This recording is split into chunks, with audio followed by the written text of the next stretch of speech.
Okay, everybody, welcome. It continues to be Canary Cry News Talk Variety Week, aka Baby Week. And here I am. I made it again. It's your best buddy, Basil. That's right. Uh-oh. Let me find my chat so I know what people are chatting about around here. But the good news is we're back, and there's even better news.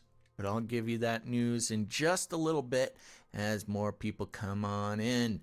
And the first comment of the day award goes to Blondie9008 over on Twitch, coming in at twitch.tv/Canary Cry Radio. Thank you so much for being here. Let me click on over to Twitch, see if we got a couple. We got a couple people coming in. You know, we're a little bit later as usual. That's just kind of what happens. I'm hoping that I have everything set up. Still, Gonz is he's off. It's his week off, folks. Give him a break. And also give me a break, because I'm trying to figure out how to do this all on my own as well. So let's see.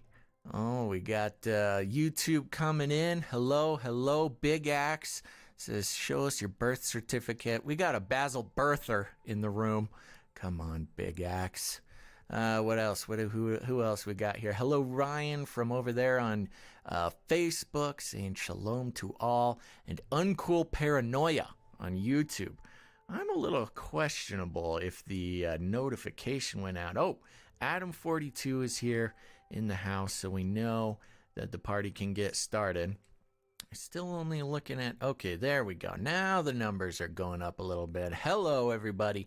Sorry I'm late. What time is it right now? It's about 3:30 on the West Coast. A little bit later than usual, but that's what happens when the monkey's in charge of the zoo, folks. So I'm glad to be here. And as people start to come in, you heard it. It's Baby Week. Basil's on his own, and today I'm excited. You can see it on the screen here. We're going to be doing a live edition of the Joyspiracy Theory. Woo! I know it's going to be a good time. We got we got someone who's going to be coming on the show in a little bit. I'm handling all the tech on my own, so hopefully there will not be another VR explosion like there was on the gaming session that I did on Monday. Yes, that's right, Runk Smash. I'll have a baby update here in just a couple minutes. And let's see. Oh, what was I saying? Yes, the Joyspiracy Theory is back. I know I've been talking about it all year. I haven't put out an episode since, I don't know, January or so.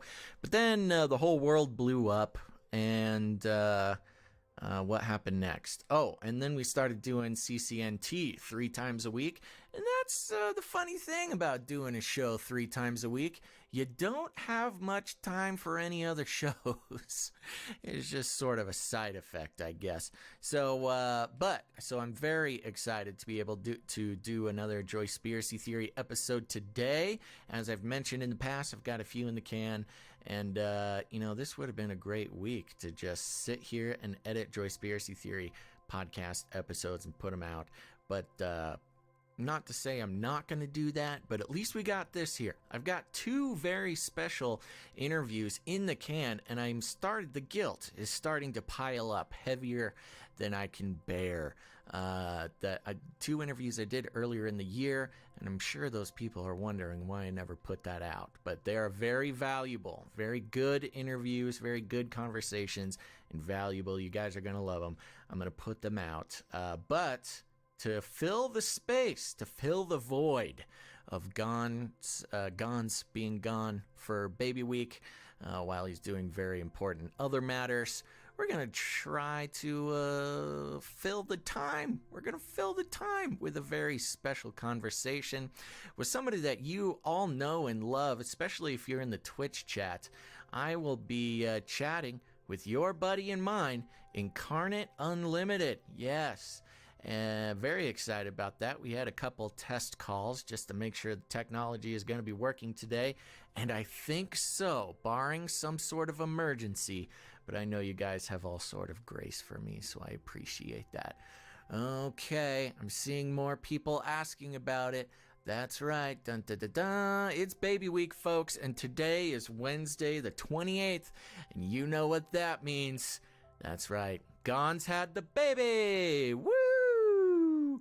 If you follow him on Twitter, you might have seen some very cute little baby feet prints on his Twitter feed there, of course, doing a good job not revealing too much about his child. And I promised him that I would not give away too many details, although I have had the privilege of getting quite a few photos of baby Keizo and his adorable little face, and some with daddy as well. And I gotta say, I'm gonna say it right here, folks. You've heard it first here. Looks just like his daddy. Yep, spitting image of his daddy. Very, very cute. So he's got his daddy's eyes. So we're all very excited about that. A lot of people have been asking about a baby registry for Gonz. I don't know if he put that together. If he does, we'll make sure to put that out. Maybe if he sends me a message, Gonz, if you're listening, send me a message on Skype or something if you want me to put up a baby registry. But there's also been a lot of talk about some sort of fun baby producership, baby donation that you guys can make to support the show, especially now that there's another mouth to feed. And I don't know what that is. I mean, it is October 28th, so 10/28 sounds like a good Keizo baby donation, baby producership. If anybody's interested, you can become a producer of the show and especially celebrate baby Keizo's birth for 10/28. I'll let you put that decimal point wherever you want to put it, in $1.28, maybe $10.28, $1,028, whatever you want to do that. That's very cool. And you can do that by going to canarycryradio.com/support. canarycryradio.com/support. Yes, that's right. It's my own little special version of the jingle there. But yes, canarycryradio.com/support. We got PayPal and cryptocurrency options. Whatever you guys want to do, you can go ahead and do that there. I have also gotten the very fun news that I've gotten the very fun news. Gonz and I were talking yesterday that he actually tuned in for the Basil versus FLIPPY gaming session we had on Monday. That's right, Gonz was there. He was spying on me, making sure everything was good, making sure I didn't mess up on the stream in any way. He was very kind to not mention my awful green screen job. I'm working on it. But yes, Gonz did make a very secret account, and he could be watching right now.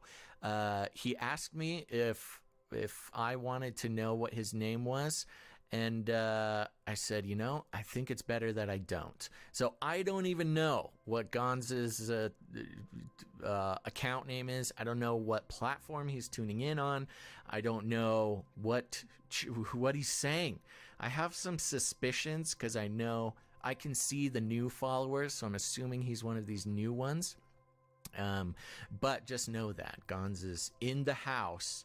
And we started talking, but of course he can't talk for very long. We have like 30-second text spurts during the day because of course he's very busy. But we've got a mole, folks. Thank you very much, Adam. That's true. We've got a mole. And so, yeah, what was I going to say? Oh, I thought it'd be fun if we, had kind of a low-key game of Clue going on. I don't know what his name is. Nobody here knows what his name is. So if somebody in the chat seems kind of suspicious, I'm thinking on Friday or maybe on when we get back to our regular schedule next Monday or this coming Monday, we will have him reveal his chat name. And if you want to put a guess in, If you want to guess which chatter is Gonz, go ahead and email that to canarycryradio@gmail.com. Don't scattershot. Don't send too many guesses. I'm just gonna say if you send an email, you can put 3 guesses max in ranking order, and if somebody guesses his true identity, there'll be some sort of prize. I'm not sure what the prize is. Again, we haven't been able to talk that much, but you'll at least get a shout out and an honorary title as Clue Master, Canary Cry Clue Master, if you can guess. So there you go. I don't even know. I'm going to be keeping my eyes out, but I have no idea. So there you go. Text your guesses. Let's say one guess, one email per person. I don't want to flood the thing there, but you can have 3 guesses. Okay, so that's that. Let's see here. Let me make sure I don't forget anything else. Oh, everybody needs to be praying for Gonz's everything, not just the baby. Of course, we need prayer for the family, for the new addition, baby Keizo, but also the fires down in Southern California. Really getting a little bit too close for comfort. I know some of Gonz's family got evacuated where they live, some extended family there. So keep the whole family in prayer, because we can't be losing any hard drives either. We've got all of our Canary Cry hard drives down there. That's some important information we don't want to lose. So there you go. Lots of reasons to be praying for Gonz right now. And let's see here. A little update on Monty. I mentioned on Monday that Monty had to go to the vet. They saw sort of some clues that she might have a mass in her abdomen. The abdomen was the word that I could not figure out how to say on Monday, but it is the abdomen. No news on that. There were some extra tests being done, but it's going to take a couple days to know exactly what's going on. But in the meantime, Monty has access to some pretty fun cat drugs, which she's enjoying very much. Okay, good. I think that's all the updates I can think about. So we might just jump right into the Joyspiracy Theory episode here. Remember, there's about 50 episodes of the Joyspiracy Theory just sitting and waiting for your attention.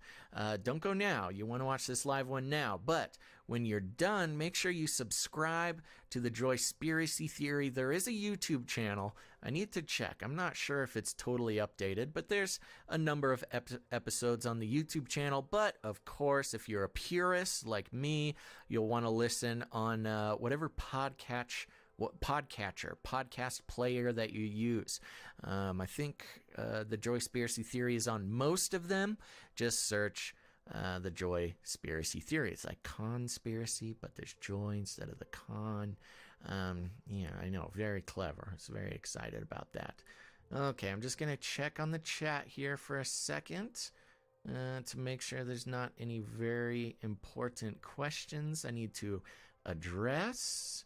Epony Blaze asks, is he chatting with us right now, referring to Gonz?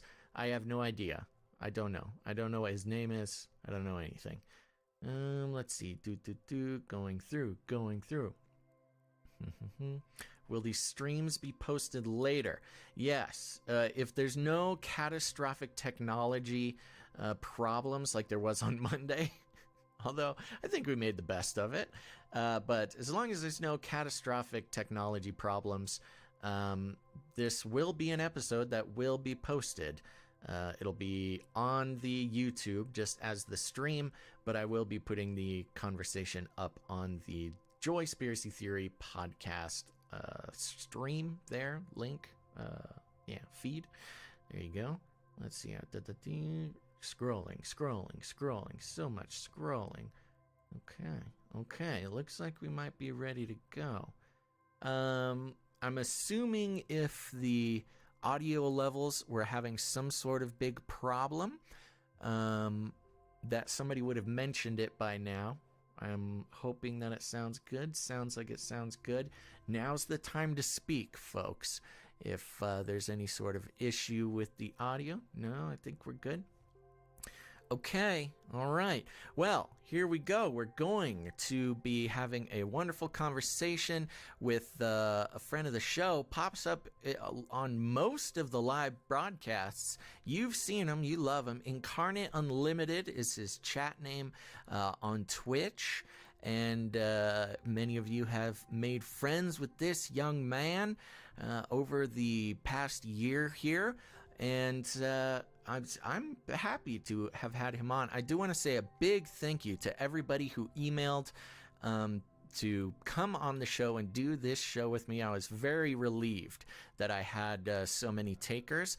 At that point, it was just an issue of figuring out whose schedule aligned with mine the best. I know it's not the most professional or fair way to do it, but I'm kind of doing this whole week by the seat of my pants here. So it worked out. The scheduling worked out best with Incarnate, and so it worked out great. We're happy about that.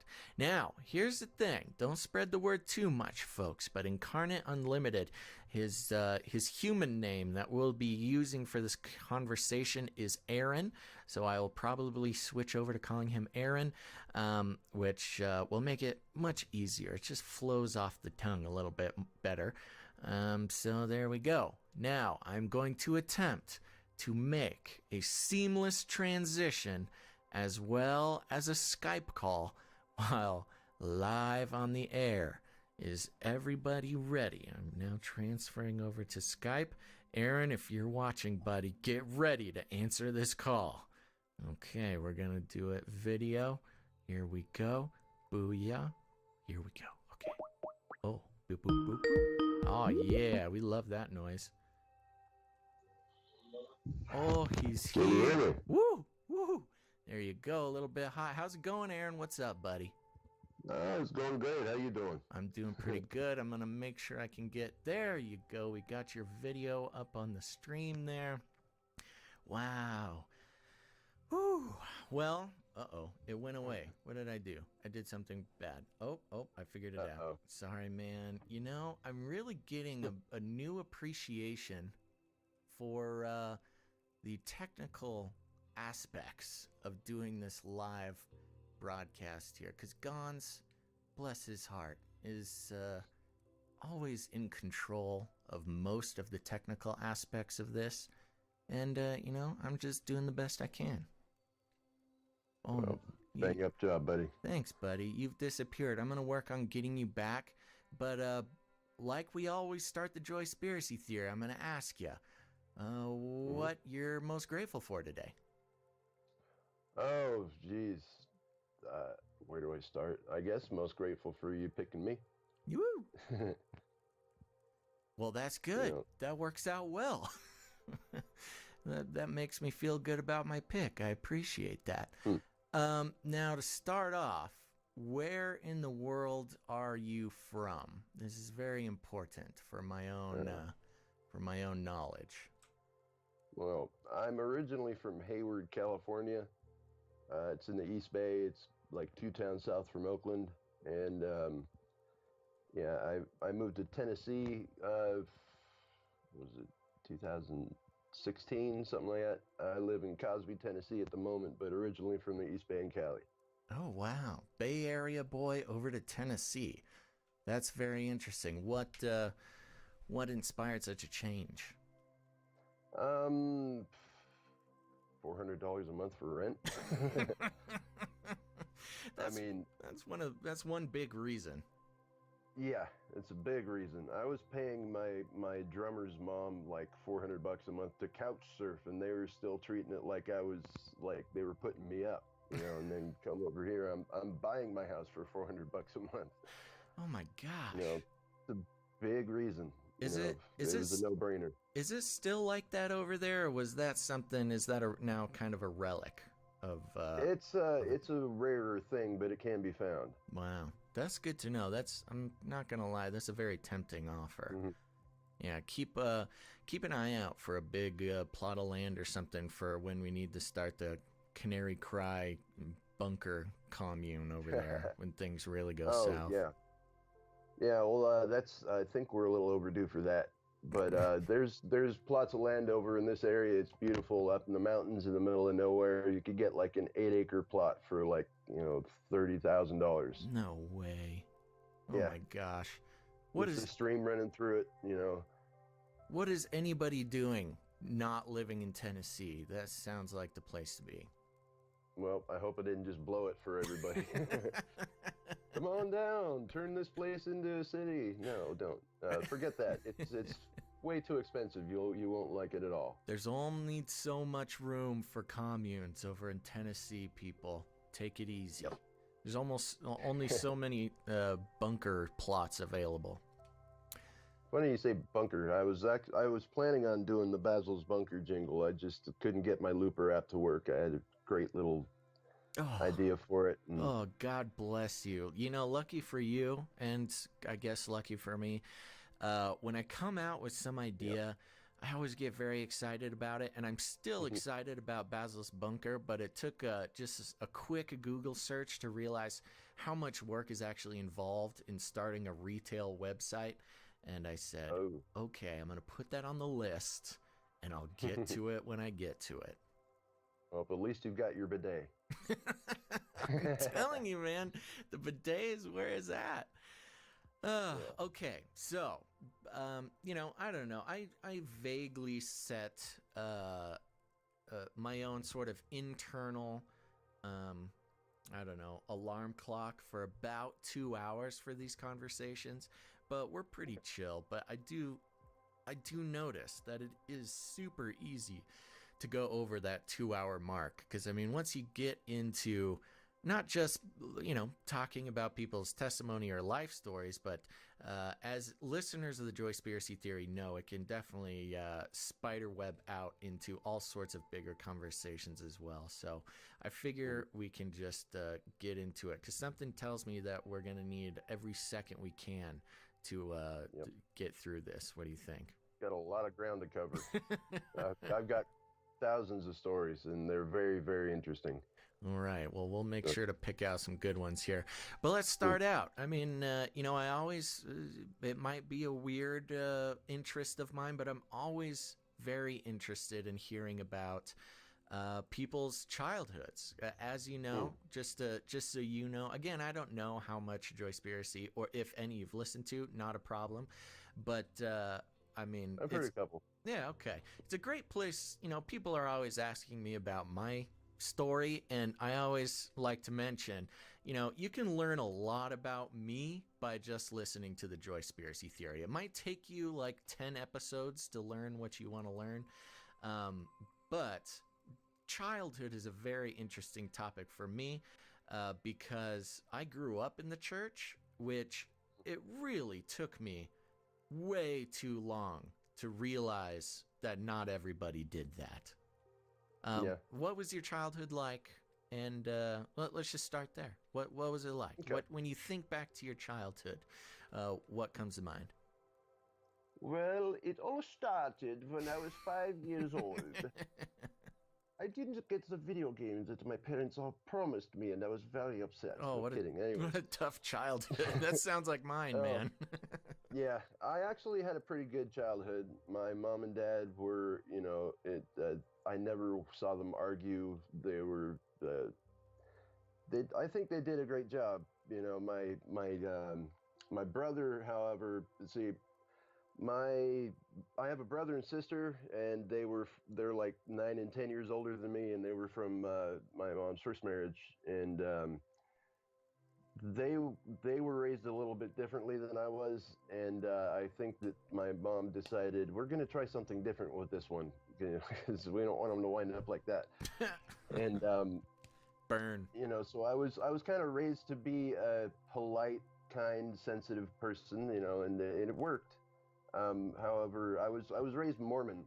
I went to church at the Church of Jesus Christ of Latter-day Saints in Hayward, California, every Sunday. And the Mormons, as whacked out as their doctrine is, the general culture of those people is it's pretty admirable. They have a very strong sense of family values, and keeping I don't know. The problem that arose is that I was kind of sheltered, you know. So when I went to school, first time I went to kindergarten, I didn't even have a concept that people that there's actually people in the world who will actively try and deceive you. You know, Yeah. I didn't even know that that was a thing because I was, you know, raised with certain values and you know the things that they told me. Don't do that. You know, that's bad. And I didn't really understand that other people did that. You know, so all in all, it wasn't a bad childhood. I didn't have any abuse or anything that I suffered. My you know, I was raised with a certain set of morals and values, which I greatly value, and has attributed a great deal to who I am on the sum total of my being. Um, However, my mom, uh, my mom had cancer and died when I was 13, and that's kind of when things went topsy turvy because you know my dad had uh, I don't know. It's kind of hard to deal with, you know, a spouse dying, having to go through all that, and Yeah. so he kind of, uh, I don't know, he kind of clammed up a bit, and I was, of course, naturally upset about the whole thing, and he kind of, let's see, how do I put it?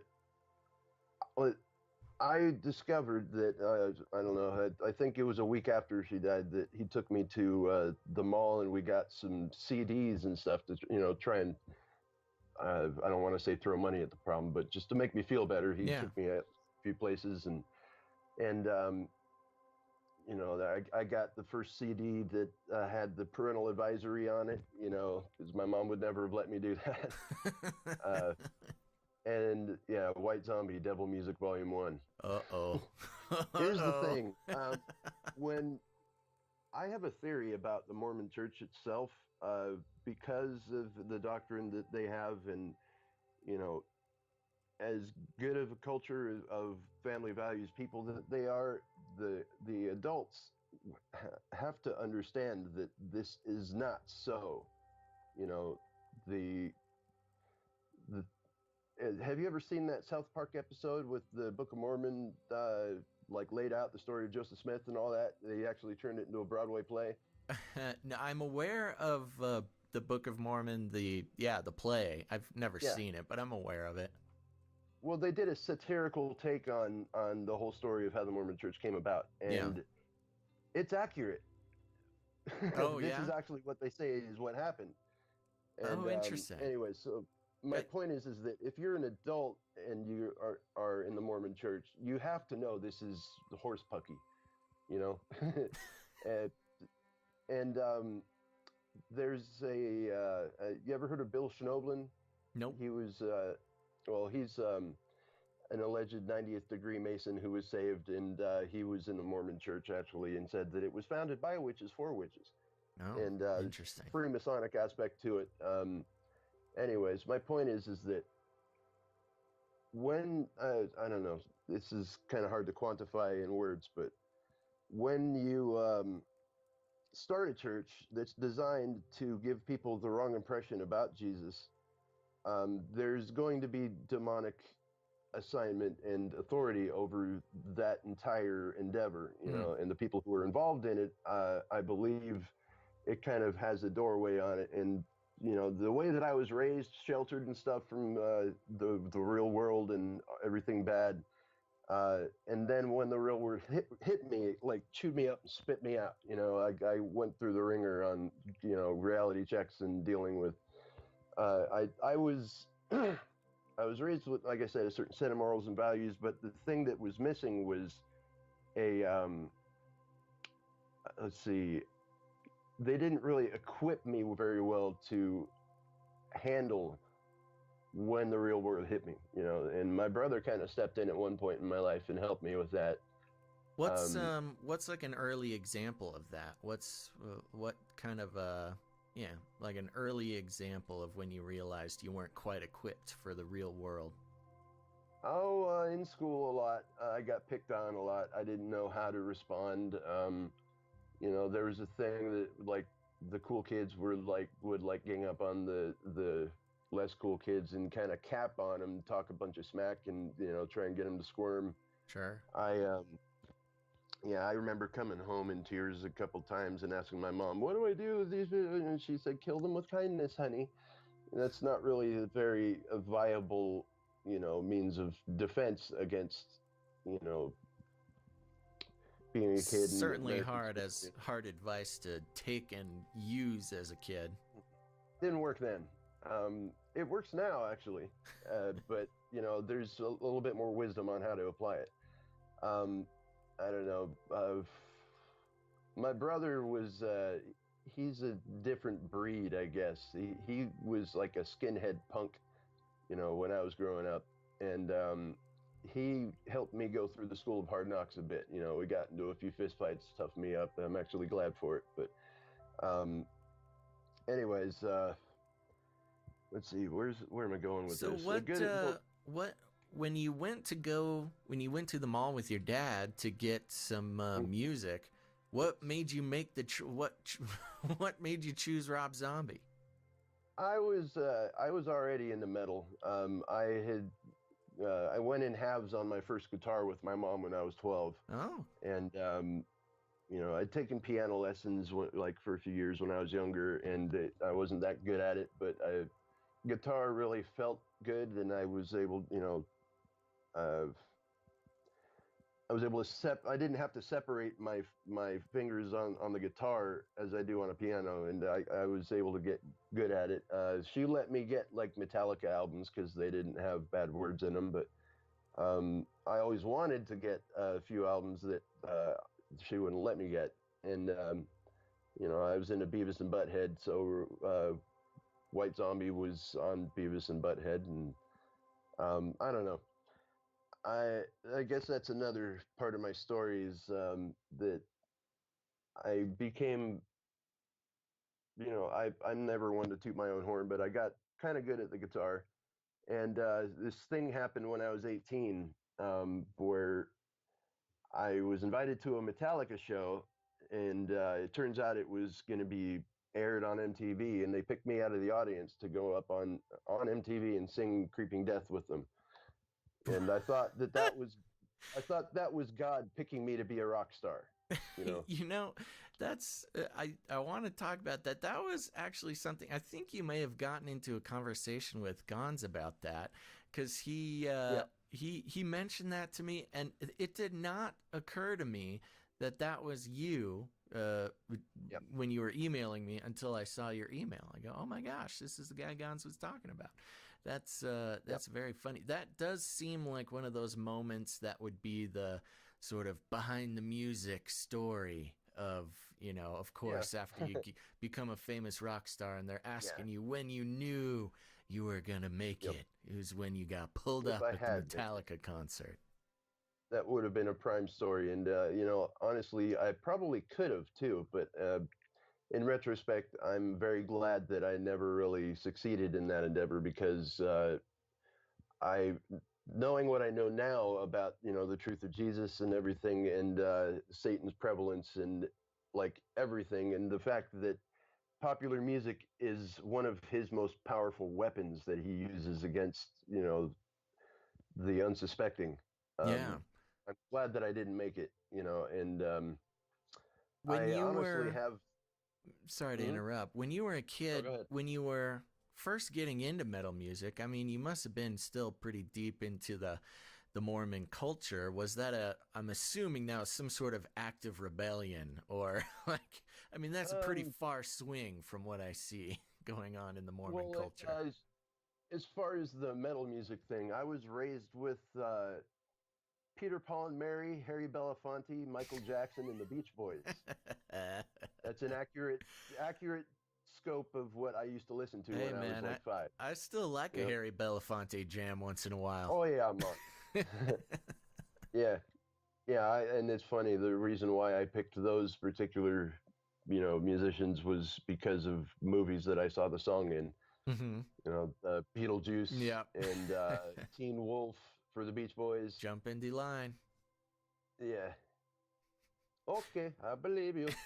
But yeah. Anyways, so the metal was a friend of mine who lived down the street, like discovered Metallica and stuff, and introduced me to them, and it was just like, this is it. This is cool. Yeah. That's and I'm sure that Beavis and Butthead actually had a lot to do with that.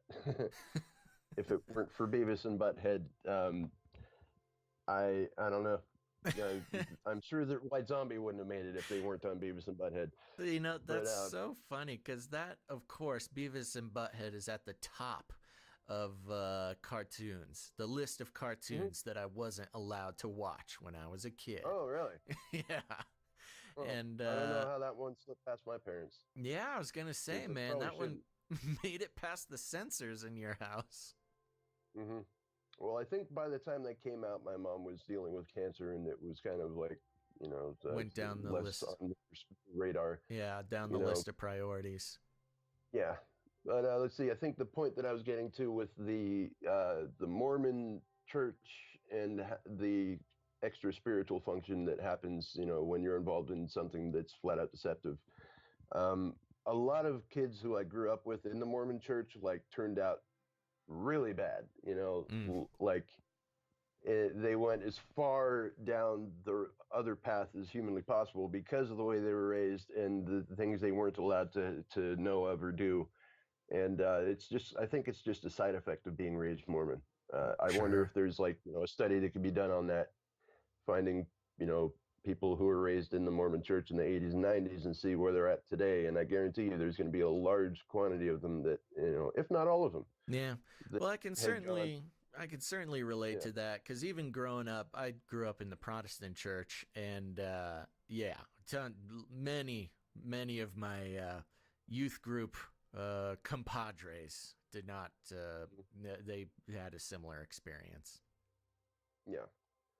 Well, I think that's just physics, though. I was gonna say, I love that comparison. It's just the pendulum swinging the other way. Yeah, I mean, if you crap in the woods, there's going to be flies. That's just physics. And if you raise your kids sheltered, they're going to, as soon as they have the capacity to grab whatever it is you tell them that they can't, they're going to go all over it. Yeah, especially if it turns out to be something that's fun and enjoyable. Well, yeah. Destructive.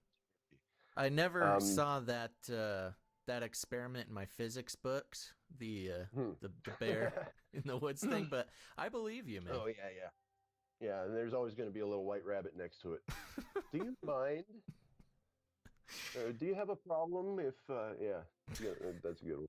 We had a short conversation before the show, talking about our I would say minor age difference, but referring to your library of references being like one half generation before mine. So that's a warning for the viewers. But certainly, you've got a lot of people on the level in the audience. So don't be afraid to throw those references out, man. I ain't shy. If you don't get it, then Zoom, whatever. It'll be cool. Yeah. We're all raised in the generation when we were, and those things that were, shoved in our face due to mass media and the way that we were raised with television as our babysitter, Yeah, that's not to say that I was necessarily babysitted by the television, but I definitely did soak in a whole lot of mass media. Oh, yeah. During my heyday, Yeah. And, yeah. So you got into the music, and with the music, I'm assuming that the culture of the music started to take. I mean, speaking of mass media, sort of informing a young mind, the metal scene must have started sort of informing your new identity almost, or your developing identity at least. Yeah, it definitely had a great deal of influence over my outlook on the world. I got into stuff like Deicide and Slayer and Morbid Angel, like death metal is flat out satanic stuff. And I always took it as tongue in cheek, just like shtick. Like this is just this is their angle that they're using to push their album so that they'll sell, and just the general idea of rebellion Like it just Christians will hear it and get all upset about it, and so that I actually kind of valued that a little bit, over the course of time. And I never really took it too seriously, and I definitely didn't believe that these people were actively, worshiping Satan. Mm. Uh, I just I never. It's amazing. Never underestimate the power of denial. Yeah, Uh, I'm always surprised how many kids and just people consider consider it more of like an aesthetic choice or yeah, like a it's style art. thing. It's just art. They're Yeah, just expressing right. themselves. It's supposed to, they're trying to evoke emotions out of people, and it's not like they're actually, uh, you know, like sacrificing, animals and people and drinking their Sure. blood. It's Yeah. not actually what they're doing. But it's in all their songs though. So. They talk about how much they love goat blood, but they don't Hmm. mean it. It's just art. Yeah, Tomb of the Mutilated. It's just, yeah.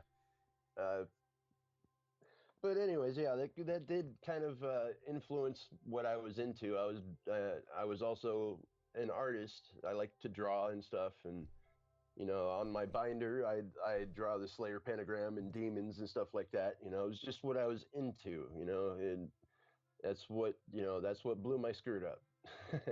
And that's funny because that leads me to when my mom died. My dad got his new girlfriend.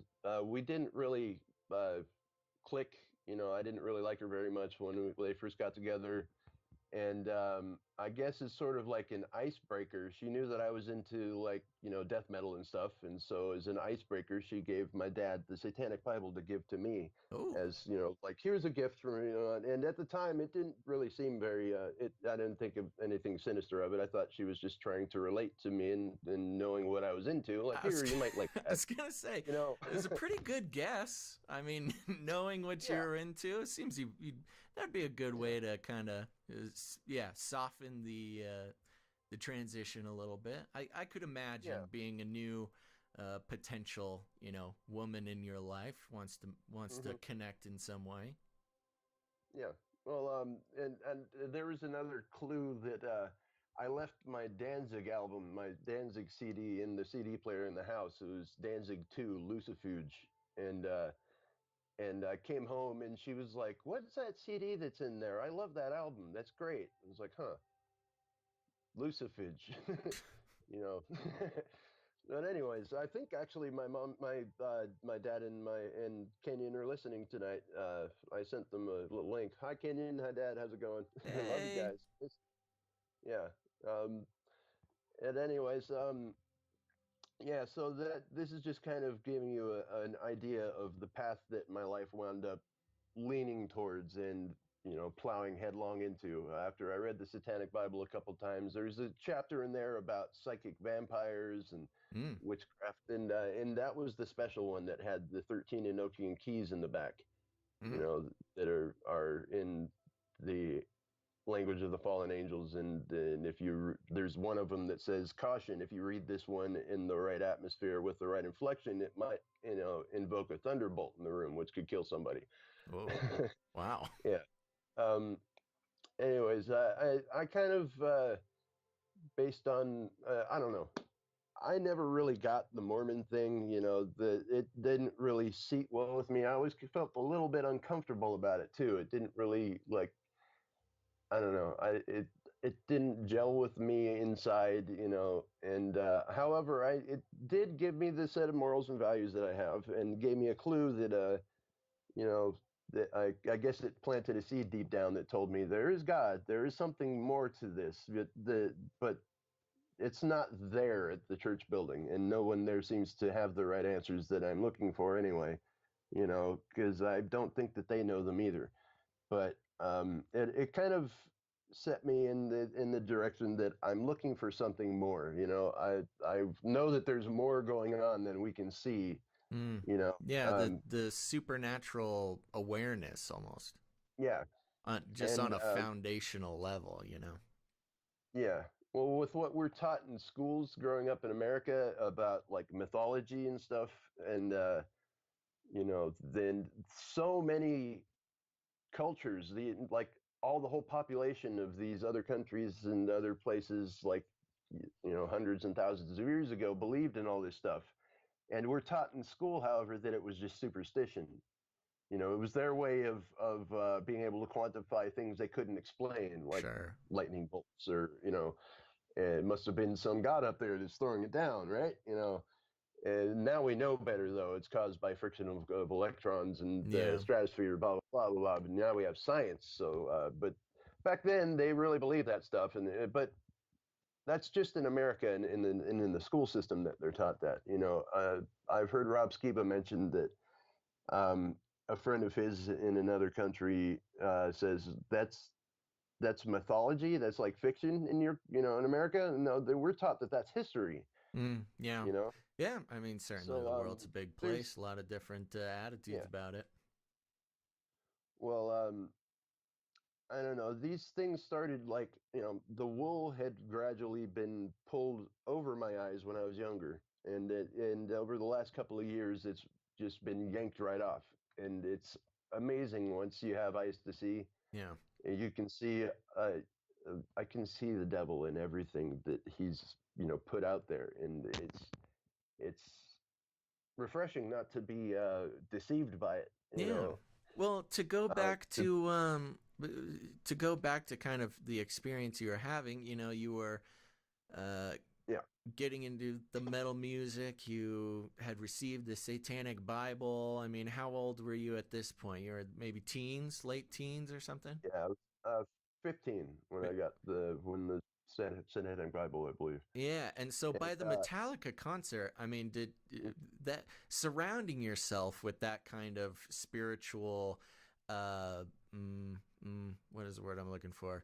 Maybe not atmosphere, but mm, culture, that yeah, spiritual culture of the yeah, metal music and the Satanic Bible. I mean, did you explore that further? Did you have a time where that was something you kind of took seriously and explored more? yeah. It was a path that led up to that. I actually was, let's see, shortly after my mom died, I became a pothead, but my dad didn't know that. And then here and there, my friends that I would get high with, they'd show up, and then there's some crank. Tried that a Ooh, little bit here and there, and then well, crank is meth for those who don't know. that's an exciting And one.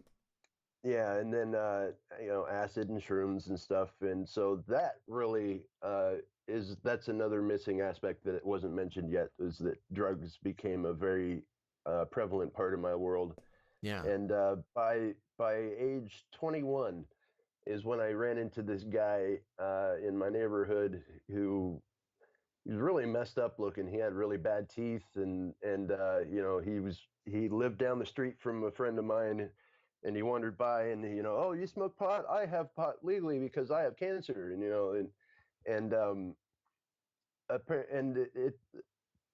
he seemed intriguing for some reason, though. He had a big pentagram necklace with dragons on it, and um, one night we were smoking a joint in my friend's garage, and he shows up, and he hands me this magazine, and then immediately my hand starts tingling, like electrical tingling. It was like, why is my hand tingling? It's like, oh, you're the one I'm supposed to talk to. What are you doing tonight? Like, What?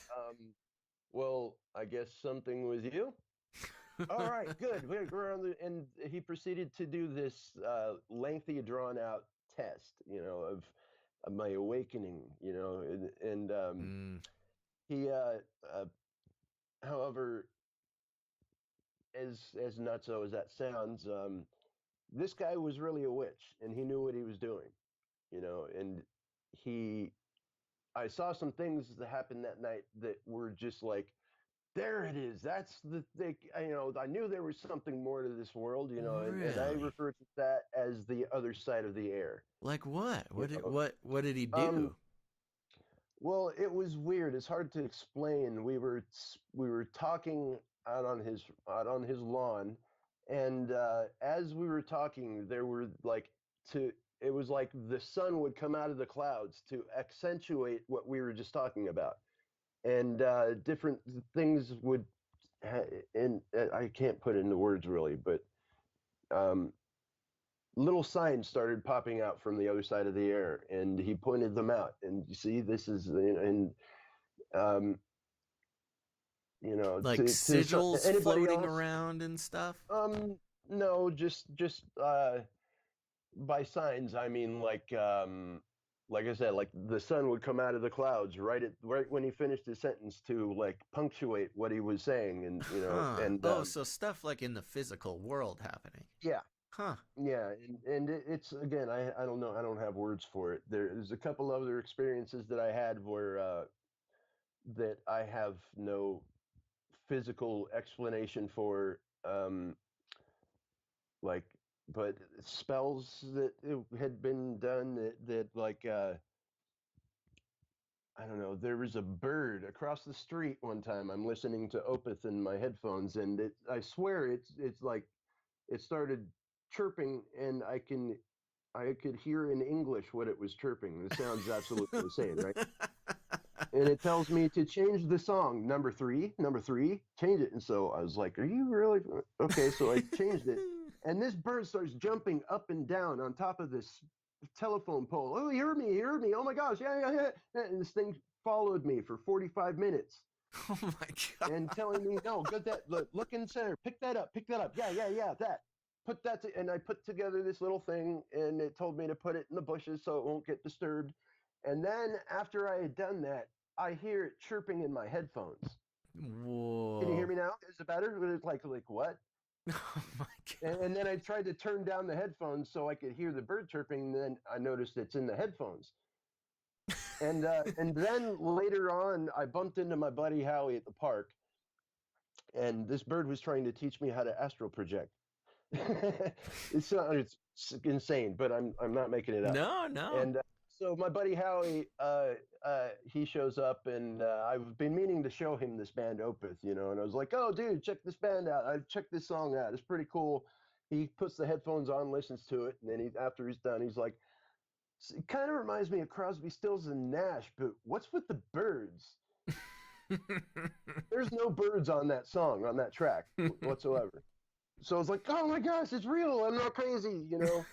But anyways, the I guess the point of this is that witchcraft is real. It exists. People know how to use it, and the thing is when he did the awakening thing, there's the moment when he pulled out a crucifix and told me to flip it upside down and break the arms to show your contempt for Jesus. Mm. And I was like, I'm not going to do that actually. Well, yeah, No, that's pretty heavy. because I may have my reservations about the Bible, but I got nothing against Jesus. Everything that he said is pretty cool. Yeah. I like Jesus, so no, I'm not going to do that. He's like, you passed the test, Really? and I didn't pass the test. Oh, The I point see. is, he just that's what you tell people who don't break the arm. He wished that I would have because he was actually a black witch. I didn't know that though. I got the diluted version when after doing that. I got the watered down version that you tell the namby-pamby little sissies that don't want to break the arms. Oh, Uh, interesting. so I didn't know it, but I made an enemy that day. Oh. He the stuff that he taught me, some of the things worked. They were a little warped, and they gave me a few books that were crap that you buy at like Barnes and Nobles about witchcraft, and the Llewellyn Publishing Company, and that stuff is now that I know what I know now, that stuff is put out to deceive curious teenagers, with I don't know. I guarantee you that he put curses on me and stuff. There's some things that happened in my life, in my path, that are I don't know. But he always presented himself as a friend and my teacher. Yeah. He actually died of AIDS when I was 27. Oh, no.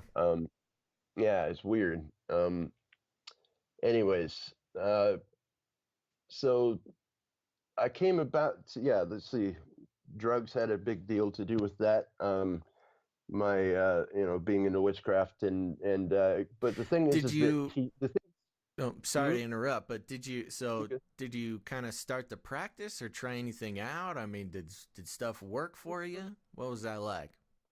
Yeah, it was more like I would follow these little signs and stuff. Like I became able to, Synchronicities and yeah, I could read things that happened to jump out and I knew what to look for, you know, and it was like I could be led to, you know, I don't know. I met a chick one time that way because I was picking flowers and these birds and stuff were leading me around to see signs on the sidewalk and thing and follow them and then pointed over to the and that just it was disaster that night. It just I don't know. Yeah. But anyways, I try.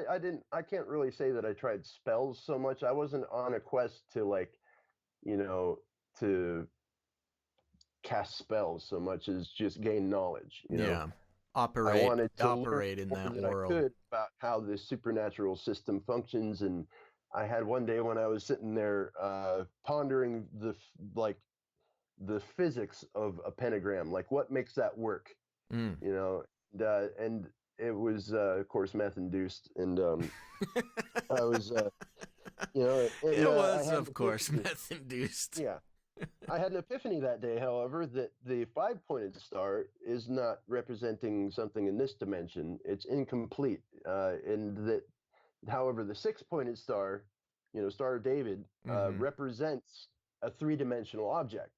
Mm-hmm. That one blew me away, and I was moderately obsessed with what that object would look like in three dimensions. You know, and I tried drawing it on paper for, you know, years, and I could never quite grasp what it looked like. And then I came across this book when I was about 32, 33, something like that. The Ancient Secret of the Flower of Life. And in that book, this guy refers to that particular shape as the star tetrahedron. And he had this little paper diagram on the back that you can cut out and fold up and tape together so that you make one. He said it's very important that you understand what this shape looks like in three dimensions because you're supposed to cast it around your body during meditation and then spin it this way and then spin it that way at a certain gear ratio based on Fibonacci numbers, and to activate your light body, you Mm, know. And yeah. yeah, that was interesting because that also worked.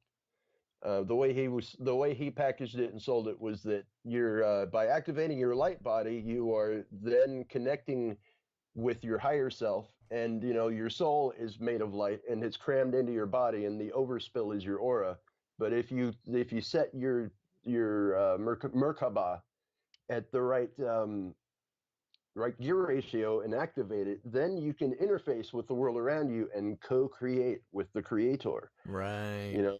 And what happened after that was like more unexplainable supernatural interventions and stuff So is that that that sounds like it's kind of dipping into the new age type of stuff. I mean, of yes. course, there's some intersections there between Mhm. occult and magic and new age and stuff. But so did you take some time and sort of dip into some new age proper stuff? It sounds like.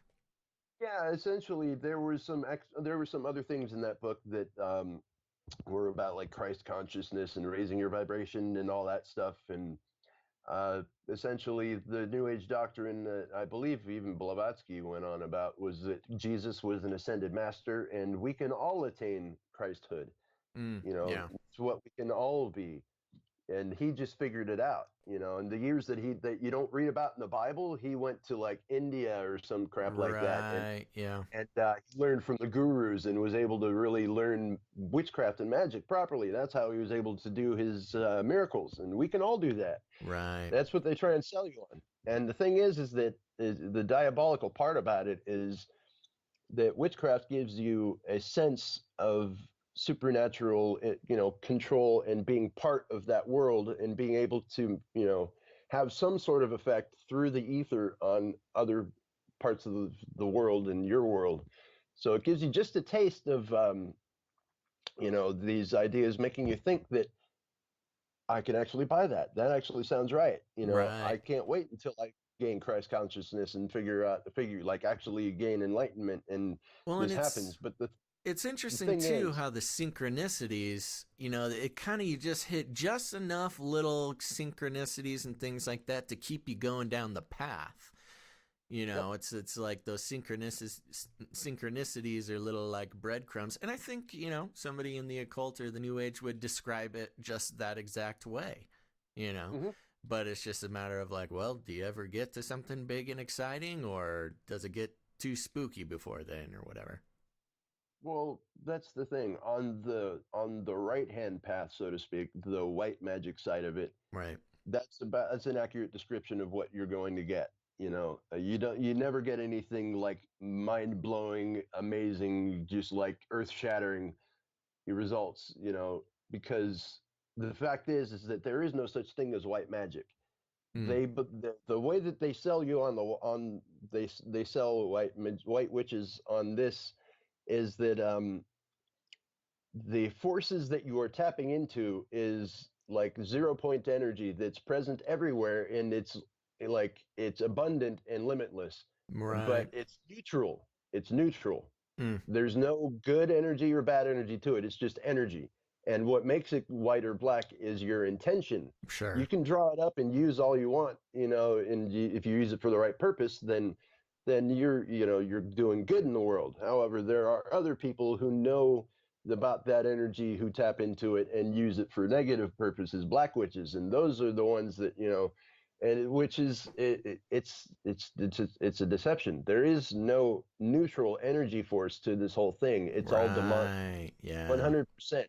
The things that are causing these effects that you're being able to evoke with witchcraft are they're demons, and they check it out. Here's a little tip on what demons think of you and me. Um, they never had a chance.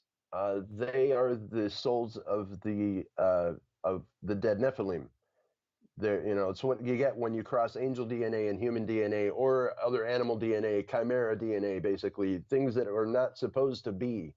God made every single type, every kind, as it says in the Bible, according to its kind, with a specific code in your DNA that says that this is a rabbit and this is a platypus and that platypus is weird.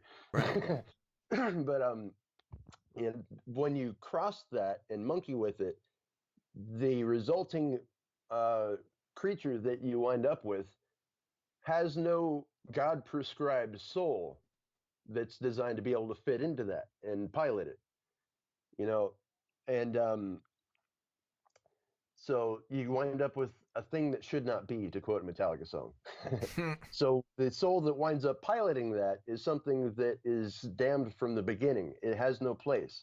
It wasn't supposed to be there. God did not design that thing to, it's just not supposed to be. And so I believe that it's commonly believed Jewish concept of the demon world, that demonic entities are actually the dead souls of every chimera and Nephilim that ever was, that got wiped out with the flood. Then Yeah. their souls damned to wander the earth because they have no place in heaven or the pit. But the thing is that, could you imagine if you were, I don't know, you're born, you grow up, and then suddenly one day you find out, by the way, you're not 100% human, so you have no possible chance of even making it to salvation and getting into heaven. You're completely out the window from the gate. You never had a chance. You're not supposed to be here, and you're basically going in the, cosmic garbage dump that's going to get lit on fire at the end of days. How would you feel if that bomb hit you?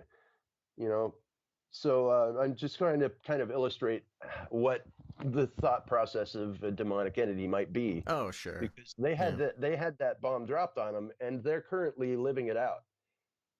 It's that would really suck. Yeah. So Yeah. No. being, and yeah, and then they're cursed to wander on the other side of the air, um, watching all the other beings that actually have a shot.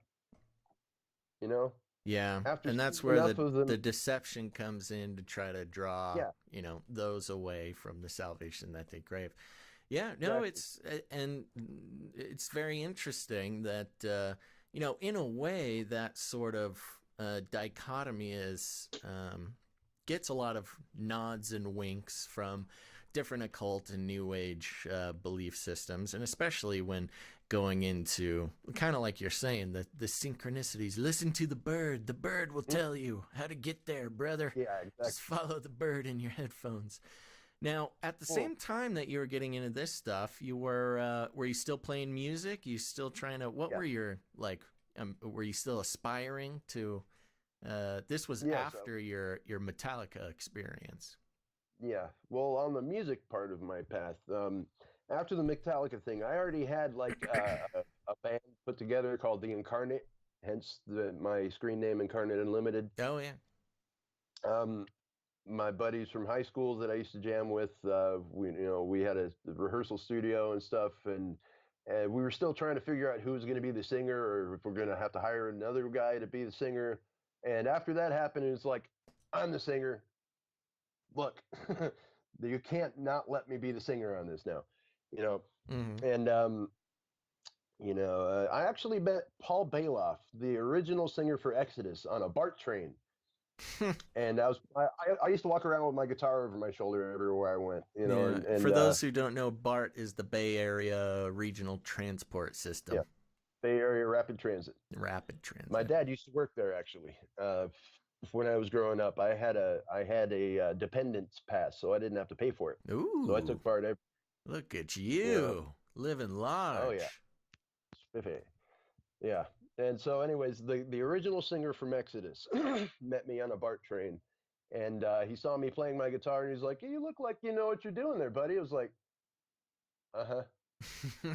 Dude, I get a lot of that, because I play guitar in public, and people who don't know music, who aren't musicians, will see somebody who's like, eh, and go, "Wow, that's amazing," because they don't know. Mm-hmm. Professional musicians will be able to look at somebody and go like, mm, you know. But anyways, a professional musician seeing. Anyways, I didn't know who he was, and he's like, "Do you know who I am?" It's like, "No, should I?" He's like, "I'm Paul Bailoff." I was like, "And?" He's like, "You ever heard of a band called Exodus?" I was like, "Oh yeah, man, Toxic Waltz kicks ass." And I didn't know at the time, but the song Toxic Waltz represents everything Exodus without Paul. And Mm. he hated that song. Ironic that I would pick that. And I didn't know at the time that he was like, but he's like, well, I'm the original singer. It's like, oh, okay. And you thought about it for a second, like, why would someone lie about that? Okay. Right. Well, interesting. Right on. Nice to meet you. And he's like, "Well, I've got a new project called No Love that I'm starting. We got a studio. I was wondering if you might be interested in coming to check it out." And we had just gotten the studio at that time, and I turned him down. Oh my You gosh. know, Yeah. so and then like what was it, 5 6 years later, is when I met Rick Hunolt, the guitar player from Exodus, and at the same building that Paul lived and died in. And I wound up hooking up with him and playing with Rick for a couple of years on and off, sort of. Uh, I I don't know, and that kind of was the next level of my musicianhood, when I was brought to the rehearsal studio. The warehouse is what they called it, and Mm. it was this nondescript brick building in the middle of East Oakland, like on the back streets where nobody would suspect that there's rock stars and bands that are rehearsing here, like Skin Lab, and um, there's let's see who else. I can't think of any more off the top of my head. Skin Lab was there. Rick from Exodus lived there, and that's when I actually started to see a possible path that I might actually be able to still make it now. Yeah, sounds like you're And getting kind of hooked in here and there. Again, yeah, with your singing birds and synchronicities, you seem to kind of be getting connected to places where, somebody would want to get connected if they're trying to make it in that business. oh, dude, the story of how I wound up hooked up in that building is another one. It's this kind of whacked out lady. like this older, maybe 50 something lady with Coke bottle glasses, like really short and kind of blank look on her face. Wandered by me when I was at the park playing playing my songs and stuff, and she, yo, you have a guitar. Can you play something for me? And okay, what do you want me to play? Just play what you like to play.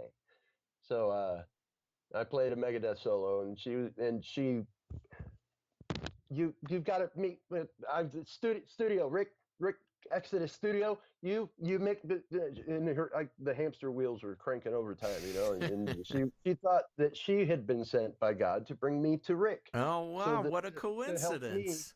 to help for me to help him with his new kind of music, not new music, but new kind of music, you know. And so that was the fanfare that I was sold on when she brought me over there. But what she told Rick was, "This is Aaron." You know, it took me a couple of years of hanging out there and doing all my drugs with them before they even realized that, like, oh, this guy could play. You know, Yeah. wait, you're playing my song. How did you like? It's like, yeah, I can't figure this one chord out. Like, you know, I imagine if you're Rick Hunolt from Exodus and you know you live in a building that there's like access to drugs constantly and people are in and out of that place and new people are brought in there by people who don't actually live there. You know, you meet a lot of people, and so people are naturally dazzled. Oh my gosh, you're Rick from Exodus. We should start a band. Right. You know, and that's also where I met Greg Christian, the bass player from Testament. And Greg Christian was like he's a great guy. I like him a lot, and he was kind of one of my idols when I was learning how to play because of the bass solo in the beginning of Souls of Black. And it's just awesome. And you know, after a couple of years of hanging out, and you know, I actually got hooked into his Trinity Fallen project before Rick finally accepted my application for his project. I recorded a few guitar tracks for some of his songs he was writing, and you know, and then, well, actually, Greg didn't even accept me so much until this other guy named Dan Brand. He's a really good guy. He's been in the music business for like 30 years, playing and singing other people's stuff, and like, um, you know, never really got to that level that he probably deserved to be. And he had this biker band that he put together called the Road Vikings, and Road that, Vikings. yep, Nice. yeah, they actually still have some pretty cool stuff. Um, the he recently got one of his songs on a contract with this video game company. I forget what Ubisoft. And you've heard of the video Some game Far video Cry? game company. Yeah, Ubisoft is like one of the Yeah, biggest ones. yeah. I don't play video games anymore so much. So, Yeah. uh, but I used to a lot. But yeah, Ubisoft. He got a contract with them, and he's got a song on Far Cry. Oh, yeah, that's cool. That's a big game, big company. Yeah, there you go. Yeah, So you and were so hanging out, getting involved with this warehouse and kind of playing music, kind of not. I mean, how are you? What age were you at this point? 20s, I early was 27 when I 27. hooked up Oh, with her. so what were you doing for work? Like the music is a fun part, but how are you Yeah, living? How are you subsisting? yeah. Let's see. I mean, it's all Um, cool running around, hanging out in drug warehouses, but uh, there's a lot well, of missing pieces here. How are you alive, yeah. man? Well, that's the thing I was getting to at this point when I was describing my dad taking me to the CD warehouse when I was 13. Is that I uh, I guess to put it bluntly, so I don't have to keep pitter pattering around the subject, is I learned at a young age that I could hose my dad for money, Oh, and I hate to admit that. You yeah. know, it really sucks, and if I needed to go out on a, you know, if I wanted to get some pot, I'd say, "Hey, Dad, I met this girl. I have a date. Can I have some money?" Uh, or something like that. You know, yeah. and he'd give me 20 bucks or 50 bucks here and there, and I had these crap jobs when I was like, you know, 17, 18, working in warehouses, making $7 an hour, and you know, and those never lasted. I didn't really like it very much, and there was some point when uh, shoot, I was like 24 years old when I had a breakup with a girl. I hadn't really played guitar very much through that. I was a alcoholic throughout that relationship, Yeah. and then when we broke up, I came to my drummer's house, my old drummer, and he let me stay there for a while. He was staying at his mom's house, and you know that was when I was paying $400 a month to couch surf because I got on unemployment, and I was like, okay, well, I'm gonna use this unemployment because all right, well, when I wound up at his place, I brought a 12 pack, and he pulled out a meth pipe, Woo! Party you know, time. and it's like, you want a beer? He's like, nah. You want a hit? Like, oh, okay. It's been a long time since I, played with that. So, you know, I cured my alcoholism with meth. Seriously. I mean, I'm no longer an alcoholic by any stretch of the imagination. Um, and anyways, the point I'm getting to with that is that I used one of my checks to get like a quarter ounce of meth. So I'd have personally, because he made it clear I can't keep getting you high unless you pay money. So it's like, okay, I'm going to get a lot then, so we can keep getting. Then the natural course of action was that other people who showed up wanted to buy some, so I started selling meth. Ooh, That was okay, part there of we how go. I Now we're paying started the to get bills. money, Yeah. and yeah, this is not a path that I would advocate as a viable solution for anything. Yeah, You know, sure.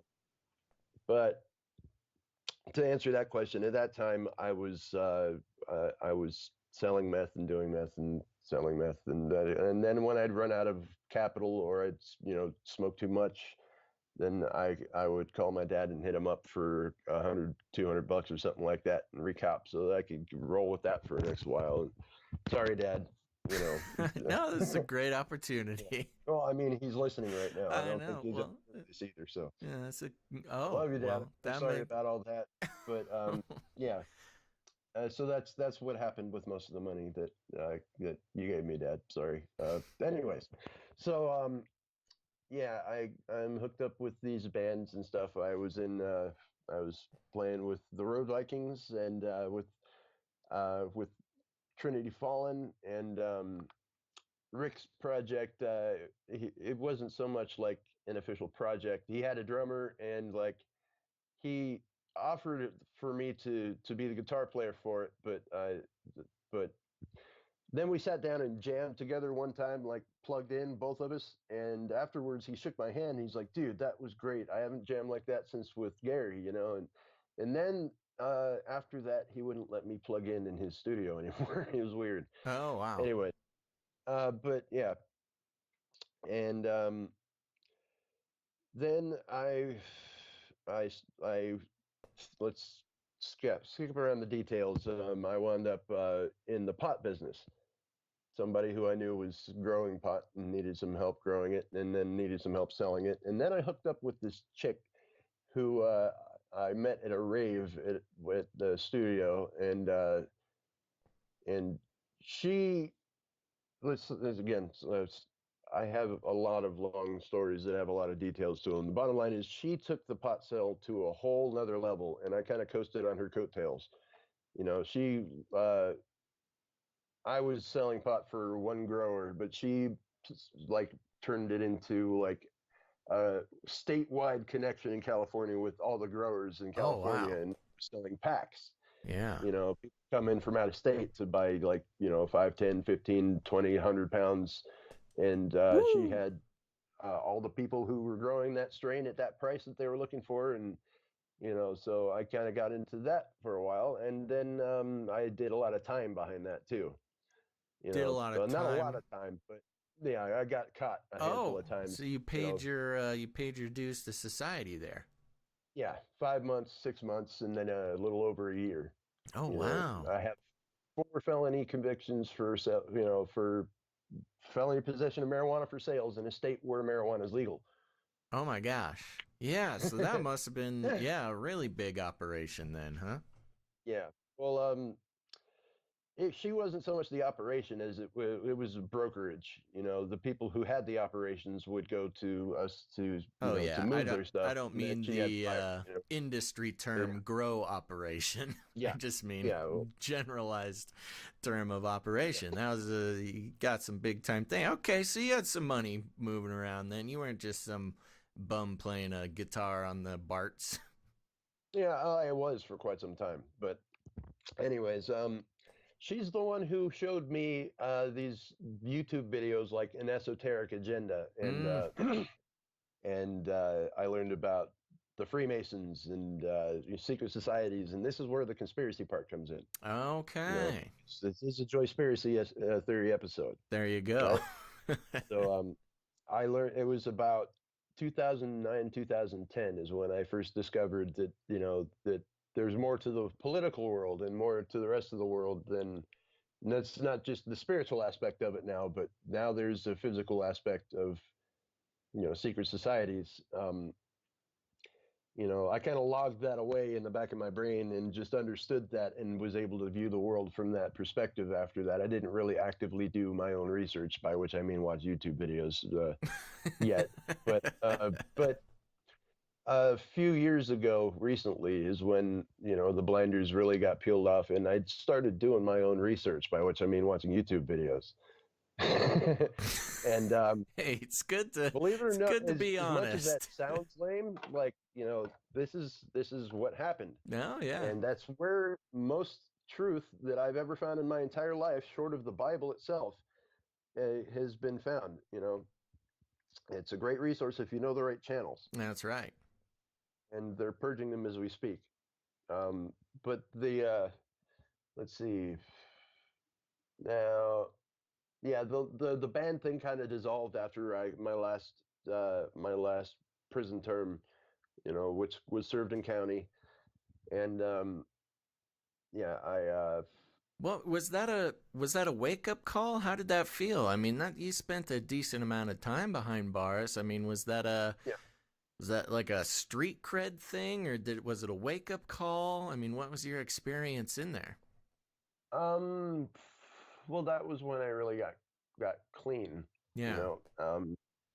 And I hadn't quite found Jesus yet, but I did find the Merkaba meditations, and What's the those seem to be Merkaba working. meditations? Yeah, and my ex had sent me those books in jail, and I had plenty of time to do as many meditations as I needed to focus them and I'm experience some results, and I'm not sure what you that know. is. What are they? Can you explain Oh, that? that was the thing with the star tetrahedron, that book of the ancient secret of the flower of life I was talking about. Okay. Yeah, Okay. Oh, so there's some meditations based on that shape yeah. that you had formerly been obsessed with. Yes. Well, you Mo- project the shape around your body, Ooh. like in your mind. Okay. And he says that there's like a natural, it's already there, but you have to visualize it so that you can like do these functions to it and then do these things to it to activate it. But The imagination anyways, it's is a all, wonderful thing. yeah, well, it's the diabolical part about it is that I've learned that that particular shape in the occult, to the black witches who know what they're doing, Yeah. they call that the Death Star, Oh. and witches usually stay away from that one because that star is where the demon gets sent into. Oh. Whoa. Like Okay. the witch stands in the pentagram as their protection, Yes, and I the did know angles of the that. star of the pentagram keep the demon out of there. And the star next to them is a six-pointed star, and that's where the demon comes out. Now, when you're projecting this shape around your body in 3 dimensions, imagine what you're doing. You know, Yeah, you're just turning you into the thing. You are the thing. you are stepping into the Death Star where the demon comes in. Yeah, wow. It's yeah, and So you were sitting here doing meditations, imagining yourself as the Death Star. That well, I that's no didn't know it moon. at the time. Yeah, no, Yeah, I just get you, but standing in that's the middle of it, and this is how they get the. Here's another tidbit about demonic uh, power and what they can do. They can manipulate things in the world around us to a certain degree. They can even influence events. uh-huh. There's enough lost people in the world that I'm sure that if a demon is fed well enough, it could put its finger right up the butt of anybody who's not saved and walk them over into your life. Huh. You Interesting. know, um, What they a they have vivid image you've just given me. yeah. Pardon me. But anyways, the point is that um, demonic influence has power around the physical world, Uh-huh. and black witches and Luciferian witches, Kabbalistic witches understand the functions of that far better. And if, like I was saying, about the witchcraft path, that I ever experienced anything like it? Can't do you ever on the white hand path? No. On the black path, if you want to see some mind blowing stuff, uh, do blood sacrifice. It's guaranteed. Don't do Yeah. blood sacrifice. Okay, I'm not advocating it. I'm just saying that that function is necessary As in order tempting for as them that to. was, Aaron, Yeah. Yeah. So you almost got me. yeah, ah, Okay, so glad I you're caught you. doing Just the macabre, what is it? yeah. Death Star Er, meditation in jail. Merkaba. mhm. Yeah. So you got a chance to get clean. I'm sorry, your girlfriend at the time, or the girl? Yeah, sent you that, and you started practicing that. Did you experience anything crazy in jail from that stuff? Oh, if you have another 5 minutes of an interesting story on that one, You know, we thrive on interesting stories, 5 minute good, interesting good, good. stories. Yeah, I mean, you can't hold that stuff back from me, man. Well, here we go. So part of the Merkaba thing is that you get to program it after you're done setting the gear ratio and spinning at a certain rate. After it's activated, then you can program it with your intent, and that, your light body being activated will interface the world around you and cause your intent to come about. So I'm in jail for quite some time, and so I'm like, and also that woman was a bit of a cheat. Mm, So first thing I want to know is, I want to know without a doubt, without her being able to back on it, is if she's cheating on me or not. mm. So what happens? Suddenly I get this horrible dental abscess. My face starts swelling up. I'm in incredible pain, and they take me down from the farm, which is the minimum security part, down to the infirmary at the main jail. Ooh. And so I'm in IMOD, and I had just for toots and giggles, I had a chance to swipe a drug test lid in court call on the way to the bus, Oh. and I forgot that it was in my property. And so in IMOD, when I went in there, the infirmary mod, then the cops found it in my property. And so you're not going back to the farm. You're going to be stuck here in JMOD after you're out of here. Oh So no, then I you wound got up in caught JMOD. with it. Yeah, well, it was like the lid to the cup that you pee in. Yeah, I yeah. don't even know why I grabbed it. But anyways, so I go from IMOD after they fix my tooth to JMOD. And in JMOD, I bump into a couple of fellow brokers of ours, friends that we used to do business with. And interestingly enough, um, one of them was telling me about the other one, that, like, yeah, I seen Christy with Kai, on the outside. You might want to. And so I just confronted him directly. It was like, dude, just shoot it to me straight. Tell me what's up. Is she messing around on me with you or what? And he said, yep, we hooked up. Oh So no. the odds of that entire sequence of circumstances happening in order to get me in JMOD with the guy she's cheating on me with, without her being able to back out on it, I got exactly what I asked for. You know, Yikes. and that was that. There were other things that happened, but that was the most notable. And it was the first experience with it, and it was like, this thing works. It's weird. And Yeah. then I got a new cellie come in who also happened to be working for that side of the spiritual realm, and he didn't even know why he got arrested, but he got arrested so that he could come in, like his PO violated him just so he could be my cellie and give me a few pointers on that just before he got released. And that's giving you Weird. pointers on the the I told him about the Merkaba meditations yeah. and everything. I He was said, able "Wow, to that's find, interesting." we had some people in the chat asking about Hmm. what the shape. So I found the shape, and actually Ah, I found a little diagram here, and it's, yeah. yeah, I got the human body and then the shape of the star coming off the body there, Yep. just so people can get an idea of what we were talking about. Yeah. It's actually a cube. If you take a cube and put it on its point diagonally, and if you carve out a notch from each of the corners, I learned Right, how to make this shape out of right, stone. right, yeah. I made a bunch of them because I was obsessed with it. It's a really cool looking shape, actually, but I believe that there are certain geometrical like angles and stuff like that that cause it to be kind of like an amplifier, if you will, or maybe like the quartz crystal inside of your radio set. Sure. You know, it can receive wavelengths from So it that was, particular spectrum. yeah, so that experience, it was kind of like drawing, you were started with it, and it kind of started drawing more people to you to kind of influence you to get involved more, kind of sounded like. Yes, Ah, got it. and so let's see. The After my prison term, my brother got a hold of me, or I got a hold of him, and he offered for me to fly out to Asheville where he was living, because I got a DUI back in 2004 in Asheville, and I never took care of it, so I never had a license. Nah, yeah. And by now it's 2014, and my brother flew me out to Asheville. See, he came into some money. Um, his uh, his grandma died and left my brother and sister this property in North Dakota that is on top of one of the largest oil deposits in North America.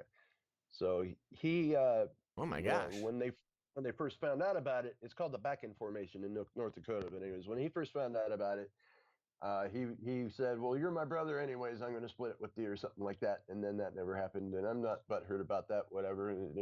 But I think he, in the back of his head, he felt kind of like he might have owed me something. So that's why he offered for me to, you know, I don't know. I'm probably reading into his thought process. He very well could be watching too. I sent him a link too. Hmm. Hi, Scott. How's it Here we going? go. We got the whole And family so, involved. yeah. So, anyways, he he has a son, and they're not together, you know, him and the mom, and he wound up getting full custody of him. And being that he had all this money coming in every month from the oil, he didn't have to work. But he wanted me to come out and we can reconnect and be family again. And and then he was going to pay for my plane ticket, pay for my attorney and stuff, and help me get my license back.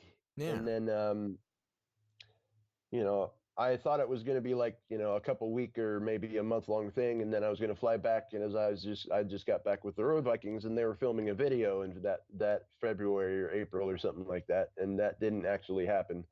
I didn't get back there in time, and so I wasn't in the video, not in the band anymore. But then after the catch was that I'd help babysit for him, and you know we'd you know, I didn't even have to work, he said. And then shortly after I got there, then, you know, then his buddy did like masonry work. And I don't really feel that at this point in my life, I don't really feel comfortable sponging off of somebody. Mm-hmm. So I got a job doing like, you know, masonry apprentice work and started earning my own money. And then I met my current wife on Plenty of Fish. You know, hi, Ronnie. Hi, honey. Hey, I there know we she's watching. go. Some You know, and online dating. she's like, you know, going from the like terrible woman that I was with that you know to somebody who's like has the same morals and values that I do, that you know, So and she she's was a just like the Christian best. then. You met her on Yes, Plenty of Fish. So okay. yes. She was Christian. I wasn't quite yet, but I'm pretty sure in my head I had it all figured out. I knew who God was, and I'd been looking for God my whole life. In case you didn't get that memo, this whole you know search, witchcraft and everything was trying to find something more. It was trying to find God, Yeah. you know, because Well, I know that if there's something on the other side of the air, then it's got to be God, you know, I'm and curious. I'm curious what the thinking was, and maybe you're explaining it now. If you're not a Christian, signing up for a Christian dating site, what oh was the no, it thinking wasn't a there? Christian dating site. It wasn't a Christian dating Oh, site. I It was thought Plenty of Plenty Fish. of Fish was a Christian dating site. No, you're thinking of Christian Mingle or something like that. I'm thinking of But, fishy fish site. I don't know. hmm, All right. sounds fishy to me. Yeah. I don't know. Anyway, For some, so plenty of fish, I guess. It sounds like it could be a Christian site, but okay, it wasn't. yeah, because the fish You just got symbols. lucky then. Yeah, like I got really lucky. She's like the best thing that's ever happened to me in my entire life, and there's been some pretty cool stuff happen to me, you know. And yeah, she was Christian, and I was, I guess, spiritual, and believed in God, and I believed that Jesus was an actual person. So and but gradually she kept kind of nudging me in that direction, telling me, you keep referring to God as the universe. It's not the universe, it's God. He's a person, he's a being. And I had this concept of like God being the collective sum total of every soul in existence, that Yeah. was kind of fragmented into, all the people and animals and everything that's alive right now. And when we die, we go back to the universal soul and bring our experience to it. And I don't know, Yeah. uh, horse pucky. It's not that. God is real. His name is Yahuwah, and and Jesus is exactly who he says he is. His real name's Yeshua or Yahoshua or however, there's that whole argument about in the pronunciation, whatever it is. It's, you know, Yod He Wahe is God, and Mm-hmm. I could go on for hours, which I already am, about this subject now. That's the most important one. My world didn't really start changing until my wife cued me into Jesus and I started reading the Bible. you know, and that's when everything started making sense. I had gotten back on drugs out here, for a little while, and once I really started seeking Jesus and reading the Bible, um, he he's very patient. Let's put it that way. He provided a way for me to, you know, to purge me of all the things that he doesn't like. Yeah. And it's been a very long process, and I still have miles to go, but I've come quite a long way, and I accept no credit for any of it, because left up to my own devices, I'd still be all messed up. It's because he has put his spirit in and given me, a sense of, you know, beyond what's just generally right and wrong. I have a little bit more of a detailed, itemized list of things that he never liked and he never will like, because he's the same today as he was yesterday and never will be. He does not change. You can't teach God anything. He already knows everything, even the stuff that hasn't happened or won't happen. You know, every parallel universe you could think of, from like, if I turned left instead of going straight, he knows what happens at the end of that path too. He knows every possible combination of everything. He's awesome.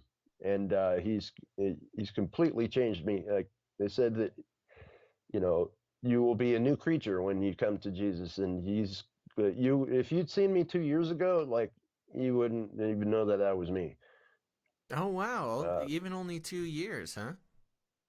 yeah. Cool. Yeah. That was really when, wait, it was 2020, towards the end of 2020. Yeah, it was actually 2017. When Yeah. that So was about. when Rob Skiba broke my brain. And that's when everything started.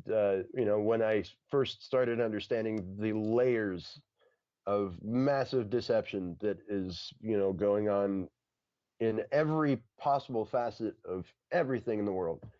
It's not just like there's a few things he's got out there. Like every single iron in the fire has, Satan behind it. When I was looking for God, the way I describe it is Satan's got a lot of different masks. He puts one on and is like, "Oh, you're looking for God? Come over here. It's over this way. Come on." Oh yeah. Oh, that didn't work. Oh, it's over this way. Come on, back here. Yeah, and it's even the true ones, even Christianity, which is the only true, like that's the only true way to get to God. That has been infiltrated probably the most prevalently. Sure. Catholic Church, like the crossed with paganism and everything that God hates, everything that really upsets him, like having his name on Christmas. You know, that Oh, in you're itself. coming up to the line, man. You're gonna start a I battle. know. Gonna start I an I online apologize. battle. I don't want to start No, I'm any. just kidding. Everybody knows Christmas was a pagan holiday. Yeah, but the fact that is that Jesus is not happy about his name being on it might be a little bit of a Yeah. of a point of debate. You know, that's a whole different conversation. But Yeah. anyways, But it sounds like that lady really woke you up. You found oh, a good woman. she didn't just wake me up. She brought me to Jesus, and he stepped in and showed me. He's like revealed himself to me. Oh, like in mind blowing ways now, and just as mind blowing as that bird, was at the time. Like, yeah, all right, you want some solid proof that Jesus was looking out for me. Um, the Jesus has accepted my application, and he's helped me out in unexplainably baffling ways. It's awesome. Let me tell you the story about my car. Mm. Okay, that in itself, I've got a bunch of other ones, but here's my testimony about the car. All right, I bought a car from my stepdaughter Ashley. Hi, Bird. And the transmission dropped out of it, and I coasted the car into a car dealership. What are the odds of that, right? Of all the places your transmission could fall out, you coast into a car dealership. God That's works in one. mysterious ways. I don't have a license still, and I uh, I only had $200 in my pocket, and yet this guy at the car lot felt inclined to let me drive out of the car lot with another vehicle, Really? uh, with $200, and as long as I got full coverage insurance. And So I no had to get that driver's lined up before license. that. He didn't know I didn't have a license, Oh, okay. and I hope my PO won't wind up watching this. Uh-oh. He thinks I do. Well, Uh-oh. anyways, I just won't tell him. So, anyways, so I drive out of the car lot with $200. After that, after the transmission drops out, there's another miracle. The guy at the car lot let me drive out of the car lot with that, and then I blow a tire while driving to work, um, on the highway, and I along the edge of the guardrail, but I managed to get it off of the highway, and and then shortly thereafter, I get fired for a bizarre reason. And this is another part that I'm going to get to. There's something like the parallels with that, how that lined up with the timing of God's calendar is just amazing. But anyway, so then I'm like, how the hell am I going to make my car payments now? I get down on my knees and pray and ask, what am I going to do? How do we get, take care of this? Um, you know, and all right, so I guess I have to, yeah, this is where I get to the part about me getting fired. I've worked for this company for 4 years, um, doing demolition work. I'm one of the hardest workers that you'll ever see. Whenever I have a sledgehammer in my hand, you'll be exhausted watching me. And this company I worked for, like I was one of their most dedicated and best workers, really. Um, and my hard work covers for a lot of other people's not hard work. But it's okay. That's not my concern to worry about what other people don't do as long as I get my job Yeah, done. the But world needs guys it's like you, man. it's a known fact amongst the supervisors that if I'm on the job, then they can relax, and these other people don't have to, that they know they can count on me to get things done and make progress when there was none because the other guys before I got there were kind of like messing stuff up. Anyways, I never in a million years would have guessed that my boss would have fired me over using the F word. Oh, yeah. Um, I stay out of state in hotels. They put me up in hotels, because I work in South Carolina, you mostly, and I've my boss books it on Expedia, so then the hotel that she gets, there's still like a what do you call it? A fee for incidentals, $20 Yeah. that I didn't have. And this is like the fourth or fifth time that this has happened. And I guess long story short, I text messaged the owner of the company like, I don't know what the f you expect me to do. What am I supposed to do? Am I supposed to drive all the way home to North Carolina to Tennessee from because somebody doesn't want to cough up $20 for me? What the f? You know, Yeah. and because I used the f word, my my other supervisor at the time had a great deal to do with that. I don't know why he had it in for me because Yeah, I was those making the book, bosses, man. but Those bosses um, don't like you cursing at them.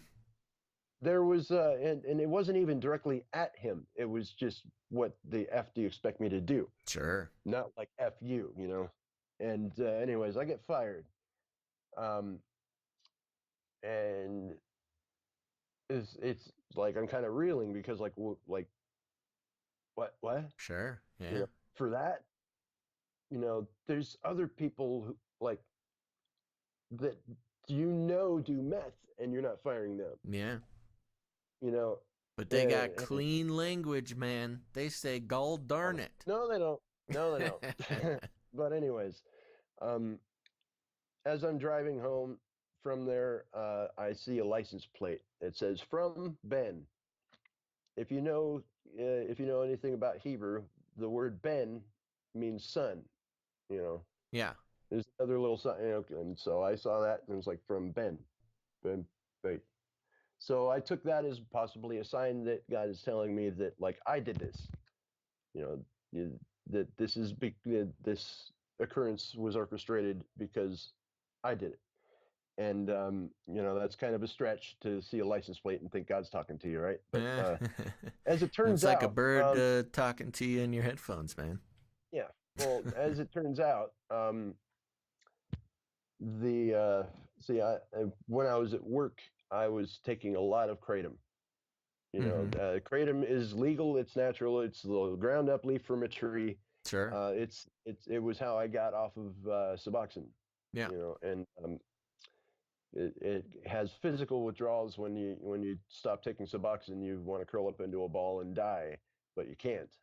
And but kratom hits the same part of the brain, so I did a lateral move and didn't have any withdrawal symptoms. So, Sure. anyways, this happened to coincide right with the beginning of the Feast of Trumpets, and Feast of Trumpets this year. Um, and I saw a Bill Schnoblin video that was explaining just in time, very timely. This whole thing happened in just the sequence that uh, is like, wow, that's between getting fired, turns out just to be Feast of Trumpets. And for Feast of Trumpets, you're supposed to prepare the 10 days of awe, where you fast and pray and repent, getting ready for Yom Kippur, for the Day of Atonement, Okay. which is where you're supposed to bring your case before the heavenly throne room and ask God to forgive you for all of your sins for the past year and give you a fresh, clean slate. And so I saw that video just at the beginning of Feast of Trumpets, and I was like, okay, then I'm going to repent of taking kratom. I need to stop this anyway, and he made it really easy on me too. It was like the last couple times I tried to quit kratom, it took like 5 days of like just icky withdrawal symptoms and just like no energy, feel like I weigh 1,000,000 pounds and can't sleep, and and no end in sight usually. And so then I wound up going back to it. But this time it was like one day of that. And then the next few days was just kind of like, I feel like, well, Yeah. That's it great. wasn't that bad. And so I made it, I went the whole 10 days up to Yom Kippur. I was praying and fasting the entire time, and I was in the chat room too, telling everybody, like, check this video out. This is really important if you want to be Yahoo's people and you want a good reset. I'm going through this transformation right now. It's indescribable. I can't wait to see what happens on the other end, you know, and, Yeah. um, and, so then on Yom Kippur, that happens, and I smoke a brisket because we had some smoked brisket that I promised I wouldn't eat until after Yom Kippur, and celebrated having having gone through the fast and having had him answer my case, and I mean and then it was a great experience, a transformative process, and then the next day, um, get a call from the insurance company that our insurance claim is going to pay for the car. Oh, there you go. Like, just I mean, between the being fired, repentance, he gave me a circumstance, and it was happened to be on his calendar, and I believe that I gave him the proper response. You know, and that brings me to another point: is that repentance is very, very important. It's not, and I've noticed that there's some denominations that have doctrinal. Their doctrine is that repentance means works, and so you're trying to do a works-based salvation, and that's not true. Repentance is necessary in order for forgiveness. It says, I forget the address in the Bible, but that I wish that my people would do repentance so I could heal them. And there's a number of other passages. Like, what's the first thing that Jesus says to anybody who he healed was, sin no more. Right. You know, and the other guy who he met later in the synagogue, he said, I told you to stop sinning, or something worse is going to happen to you. You know, so I believe that the bar is a little bit higher for Jesus's people than most, easy bake, easy believism Christianity churches want you to believe. Yeah, sure. You know, Well, so so do you feel like that's the process that you've been going through here? That's kind of the answer that you've been given? I believe that the answer that I have been given, because is ever since I came to believe in Jesus and read the Bible and just understand all the whole spans of what He's shown me, uh, like that. Wow, I just had a brain fart.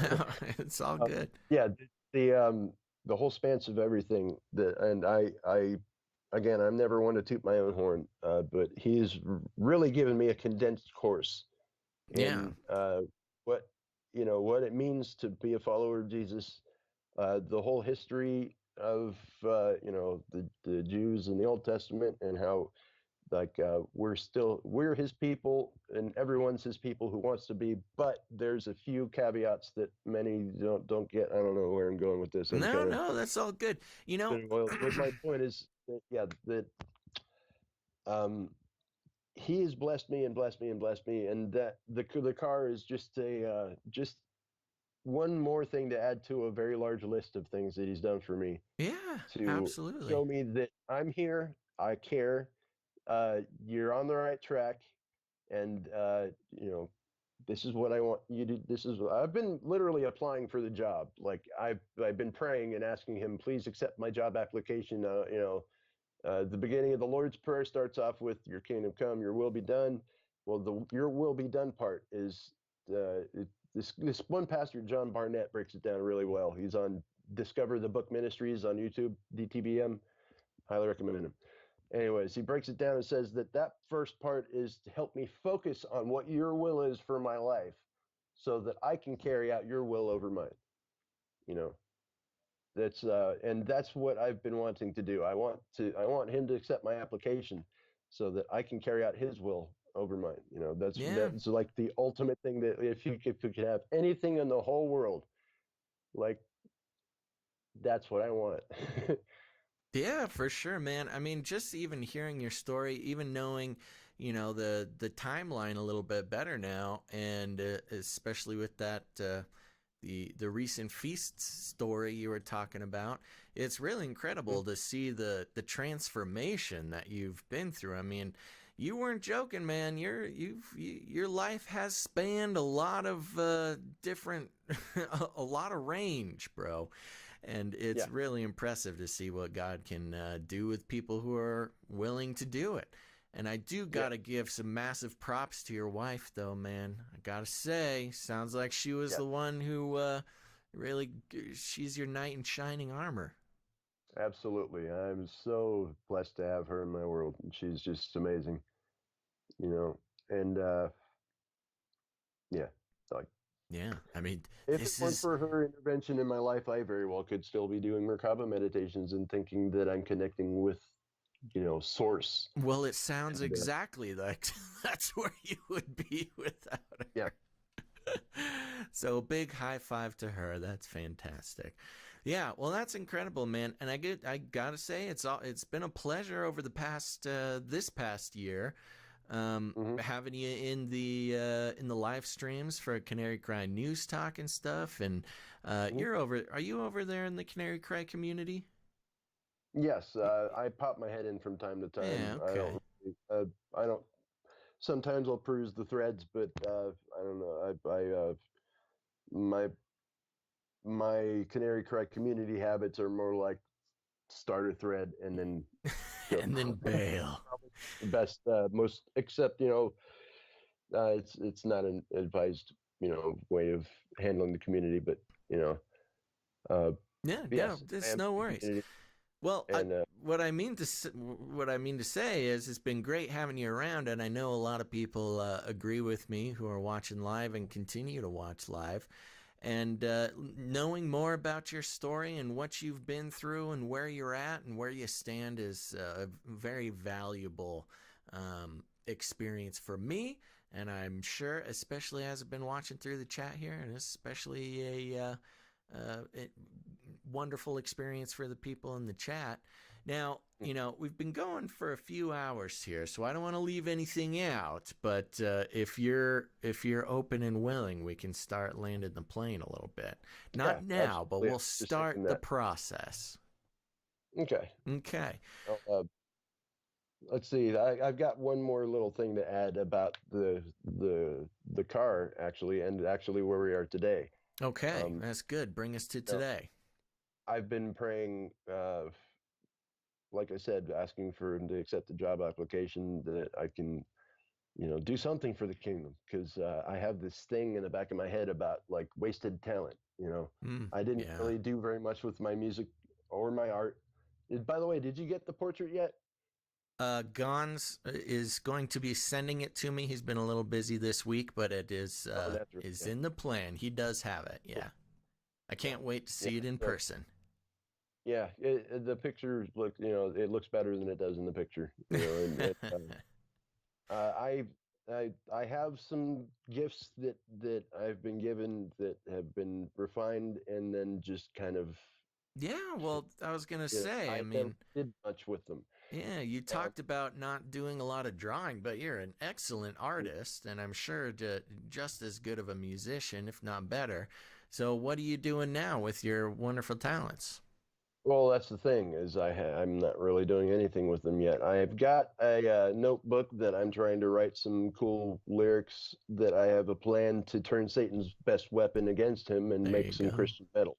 There you You know, go. 'cause All right. I still like when I play, that's what I play, and I haven't really played much lately, but I've got a handful of songs that I've written that I feel very like convicted that I need to turn into true like Christian metal that is because there's other stuff out there that's called Christian metal, but I have sneaky suspicion that it was actually made there by the same forces that put together the other popular music and have the same spells in them. Mm. You know, I want to be I want to be the one to put the real stuff out there that people who are into metal will hear and go, that's cool, and then like maybe it'll break the spell, Yeah. and give a clue about the truth.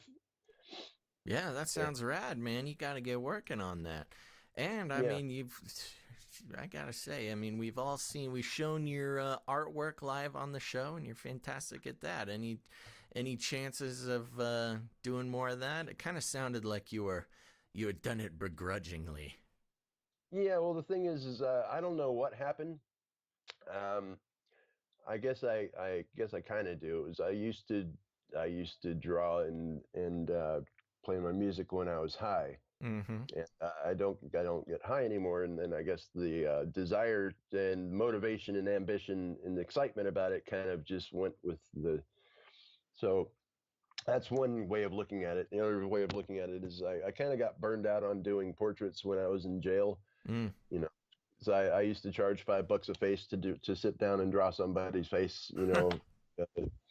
Get like some soups and some commissary. But I did a lot of them in there, and I got kind of burned out on that. But lately, since I've done your guys' portraits, though, I feel a little bit more like I could actually do something. I heard, Rob Skiba's got his seed project. I don't know exactly how I can offer any, like what the logistics of what I could offer to his project would be, but I'd be glad to if I could figure out what good I could do for him. I actually just got an email from him yesterday. I sent him an email, like I think the same night I sent you an email, and I was surprised that his response was that he was like, "What's your name? Yeah, it's good to hear that you're interested in the project. Let's chat." And so that's right. The part about the car that led to today is that um, I blew another tire, uh, like right when I got close to home. Luckily, so I was still able to make it in the driveway instead of having it stranded. And had to call my wife's ex-husband who lives nearby. I actually got him a job at where I worked a couple years ago. He's a decent guy. What's up, Ira? If you ever watch this, he came and saved us because we had work yesterday and a flat tire, and so he drove us to we were doing cabin cleaning now. By the way, me and my wife. And so we he dropped my wife off and then drove us all the way out to drove me all the way out to Pigeon Forge to get the tire, put a new tire on the rim and then pick up the linens that we need for all the beds in the cabin. And then we get, finish out the day at work. I get the tire put back on, and then we make it about like not even 3 miles, and that tire blows. Oh my gosh. Yeah. And then as soon as that tire blows, we pull over in this corner of this road, and this other guy happens to be turning right there, and he stops. He's like, "You need a tire, buddy? I'll be right back. I got a tire." It's like, what are the odds of that? And he drives off. He comes back, and he's got a tire but no rim. And then he's like trying to scratch his head, figuring out how can we get that off the rim. I was like, realizing this guy might be high, but he knows this place up the road in Newport, where he can get the tire put on the rim, and he offers to give me a ride up there. My wife stays with the car, and so the time that we're driving up there, I had time to like share my testimony with him and tell him about this is a sure sign that Jesus loves me, and Jesus is great. And he's like, "Oh, I know Jesus, but I'm not too happy with him right now." And we had enough time to have a conversation where I may have been able to plant some seeds. And at the end of it all, I wound up possibly reaching somebody else who really needed it. He did confess that he was, that's not my business to say, but yeah, he's in a bad spot in life right now, and Yeah. I have to share the same thing that he used to, it used to be me in his position, and I guess I got to show him that, there is hope with Jesus, and this could be you very shortly, Yeah.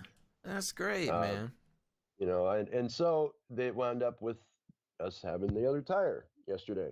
And then and when I got home, the first thing I did is I hit my knees and like, "Thank you for that opportunity. Thank you for blowing the tires. Thank you. And like, please send more people that I could be able to reach somehow. Let me reach somebody somehow, like anything I could do for you. Just, I've been asking him for this for a while. Let me know what I can do for you, for your kingdom. I need to, I'm great once I get some momentum, but as far as like knowing how to start something, I'm terrible at it. Right. You know, but I'm a great employee, but like not that solid a leader, so to speak. Sure. Well, And that's what he's for, man. yeah, and so I want asking him to be the supervisor and show me what I can do. And then weird call I get from like a random friend of mine in Gatlinburg that I hadn't spoke to in like 6 months, that he's Christian as well, but he's also on things and that not happy with things. And he randomly called me, and I had another chance to have a similar conversation with him about the same subject, as I did a few hours ago with the guy with the tire.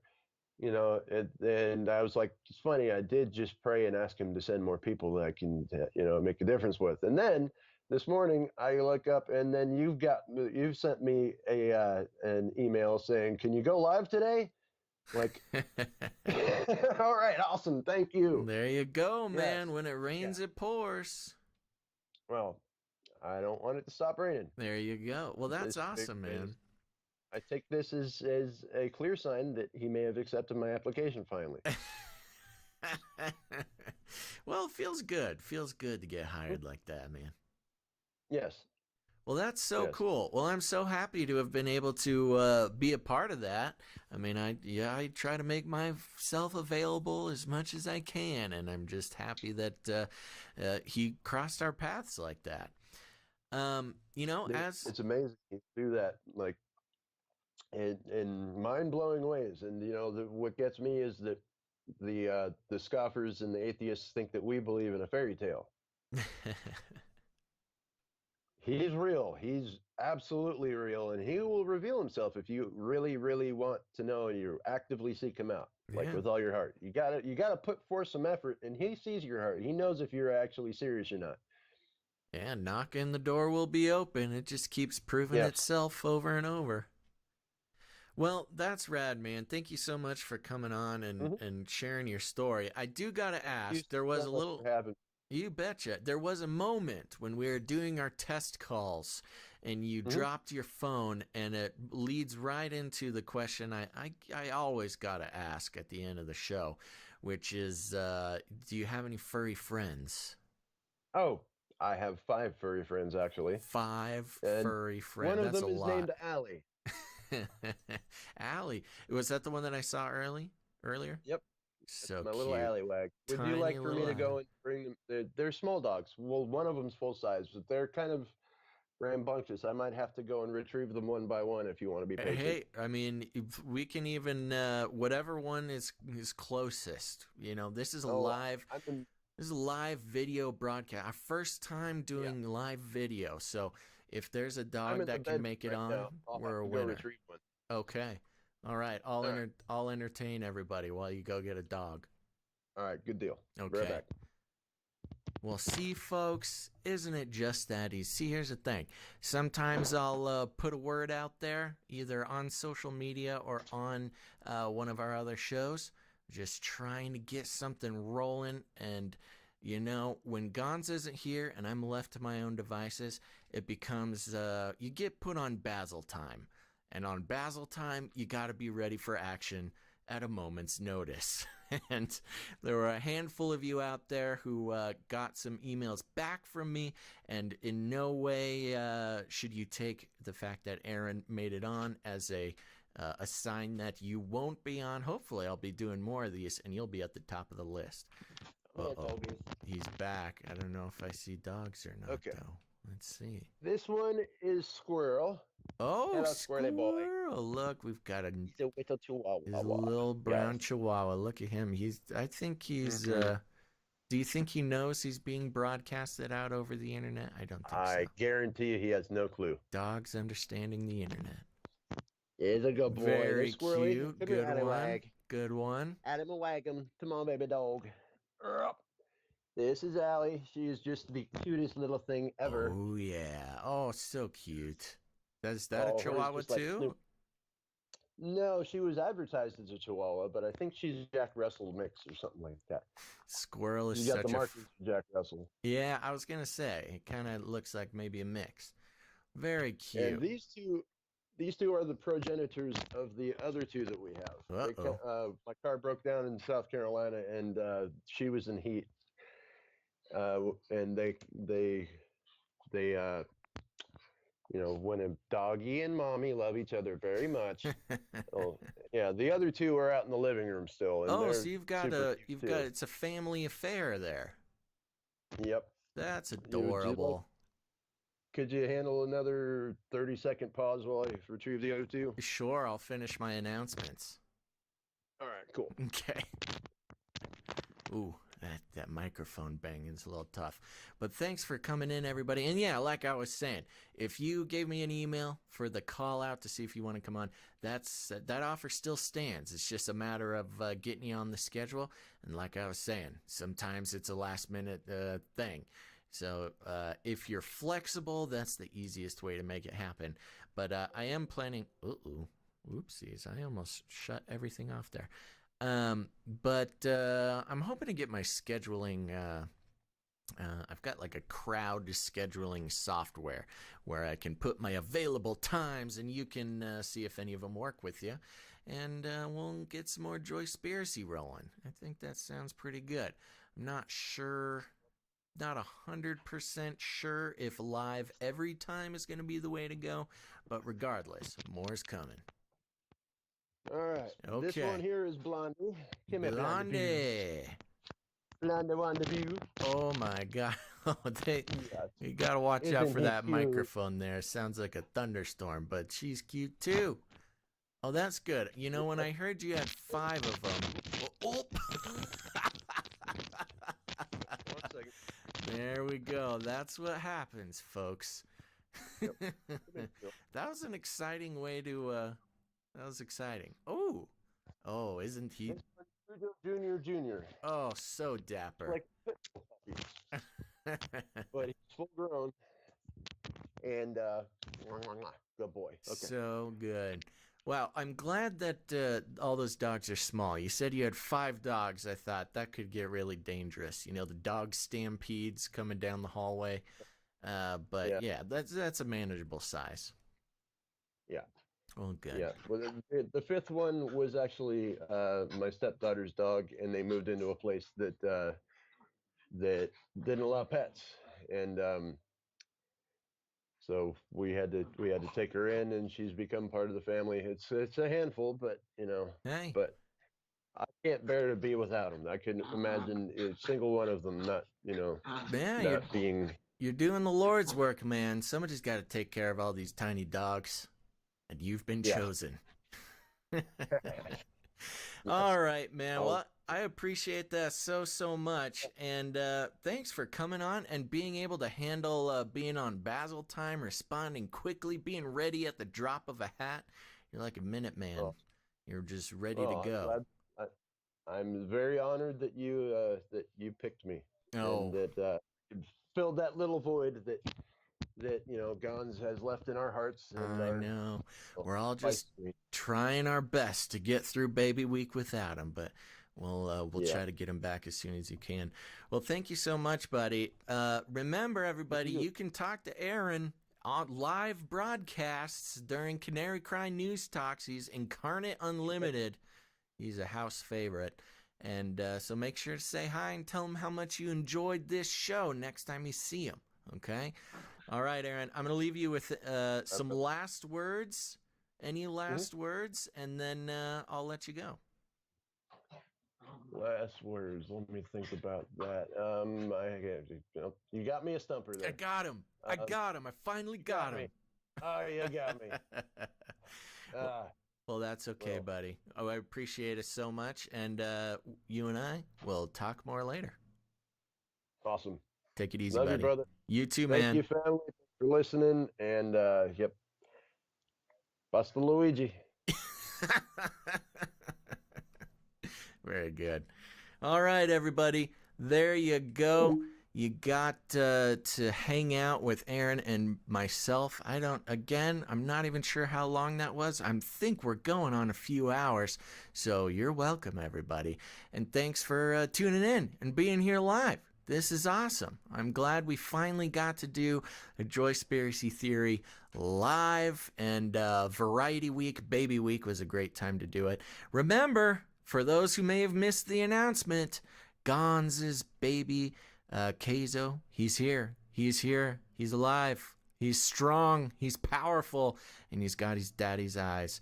And we're so grateful for that. So everybody remember to be praying for Gonz and his family, not just because of the sweet baby Keizo, but also the fires in Southern California getting super sketchy.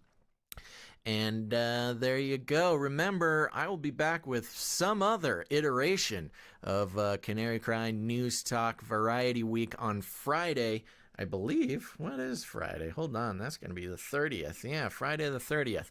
We'll make it work. We'll be finding out new ways to fill the time until Gonz gets back. And remember, you can always become, we're still taking producers. If you want to be a producer, this is still a very important week for producers to come in. I appreciate all those producers who have decided, even though it's not Canary Cry News Talk's normal schedule, you can still become a producer of the show, support the show, especially in this time where Gonz has got another mouth to feed.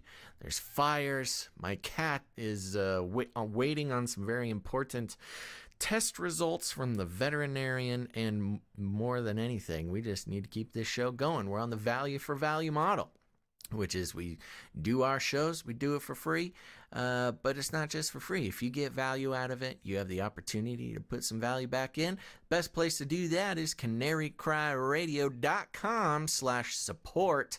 canarycryradio.com/support. That's right, everybody. Go check it out. It's a great place. There's PayPal, monthly options, one-time producership options if, commitment's not your thing. But there's also cryptocurrency and all sorts of fun ways to do that. Remember, we're still taking art submissions as well for Canary Cry News Talk. Don't think you have more time than you do. We'll be back in just a few days. So if you got some art in the can, you should send it over to canarycryradio@gmail.com. Make sure to do that. All right, everybody. It's just about bedtime for me over here. So I hope y'all did good. I forget how it's been a while since I've done Joyce Theory episodes. So other than that, I realized last broadcast, a lot of people were wishing that I would have gone off the air with some dinosaur noises. I only saw that afterwards, but I don't know. We'll see. It's kind of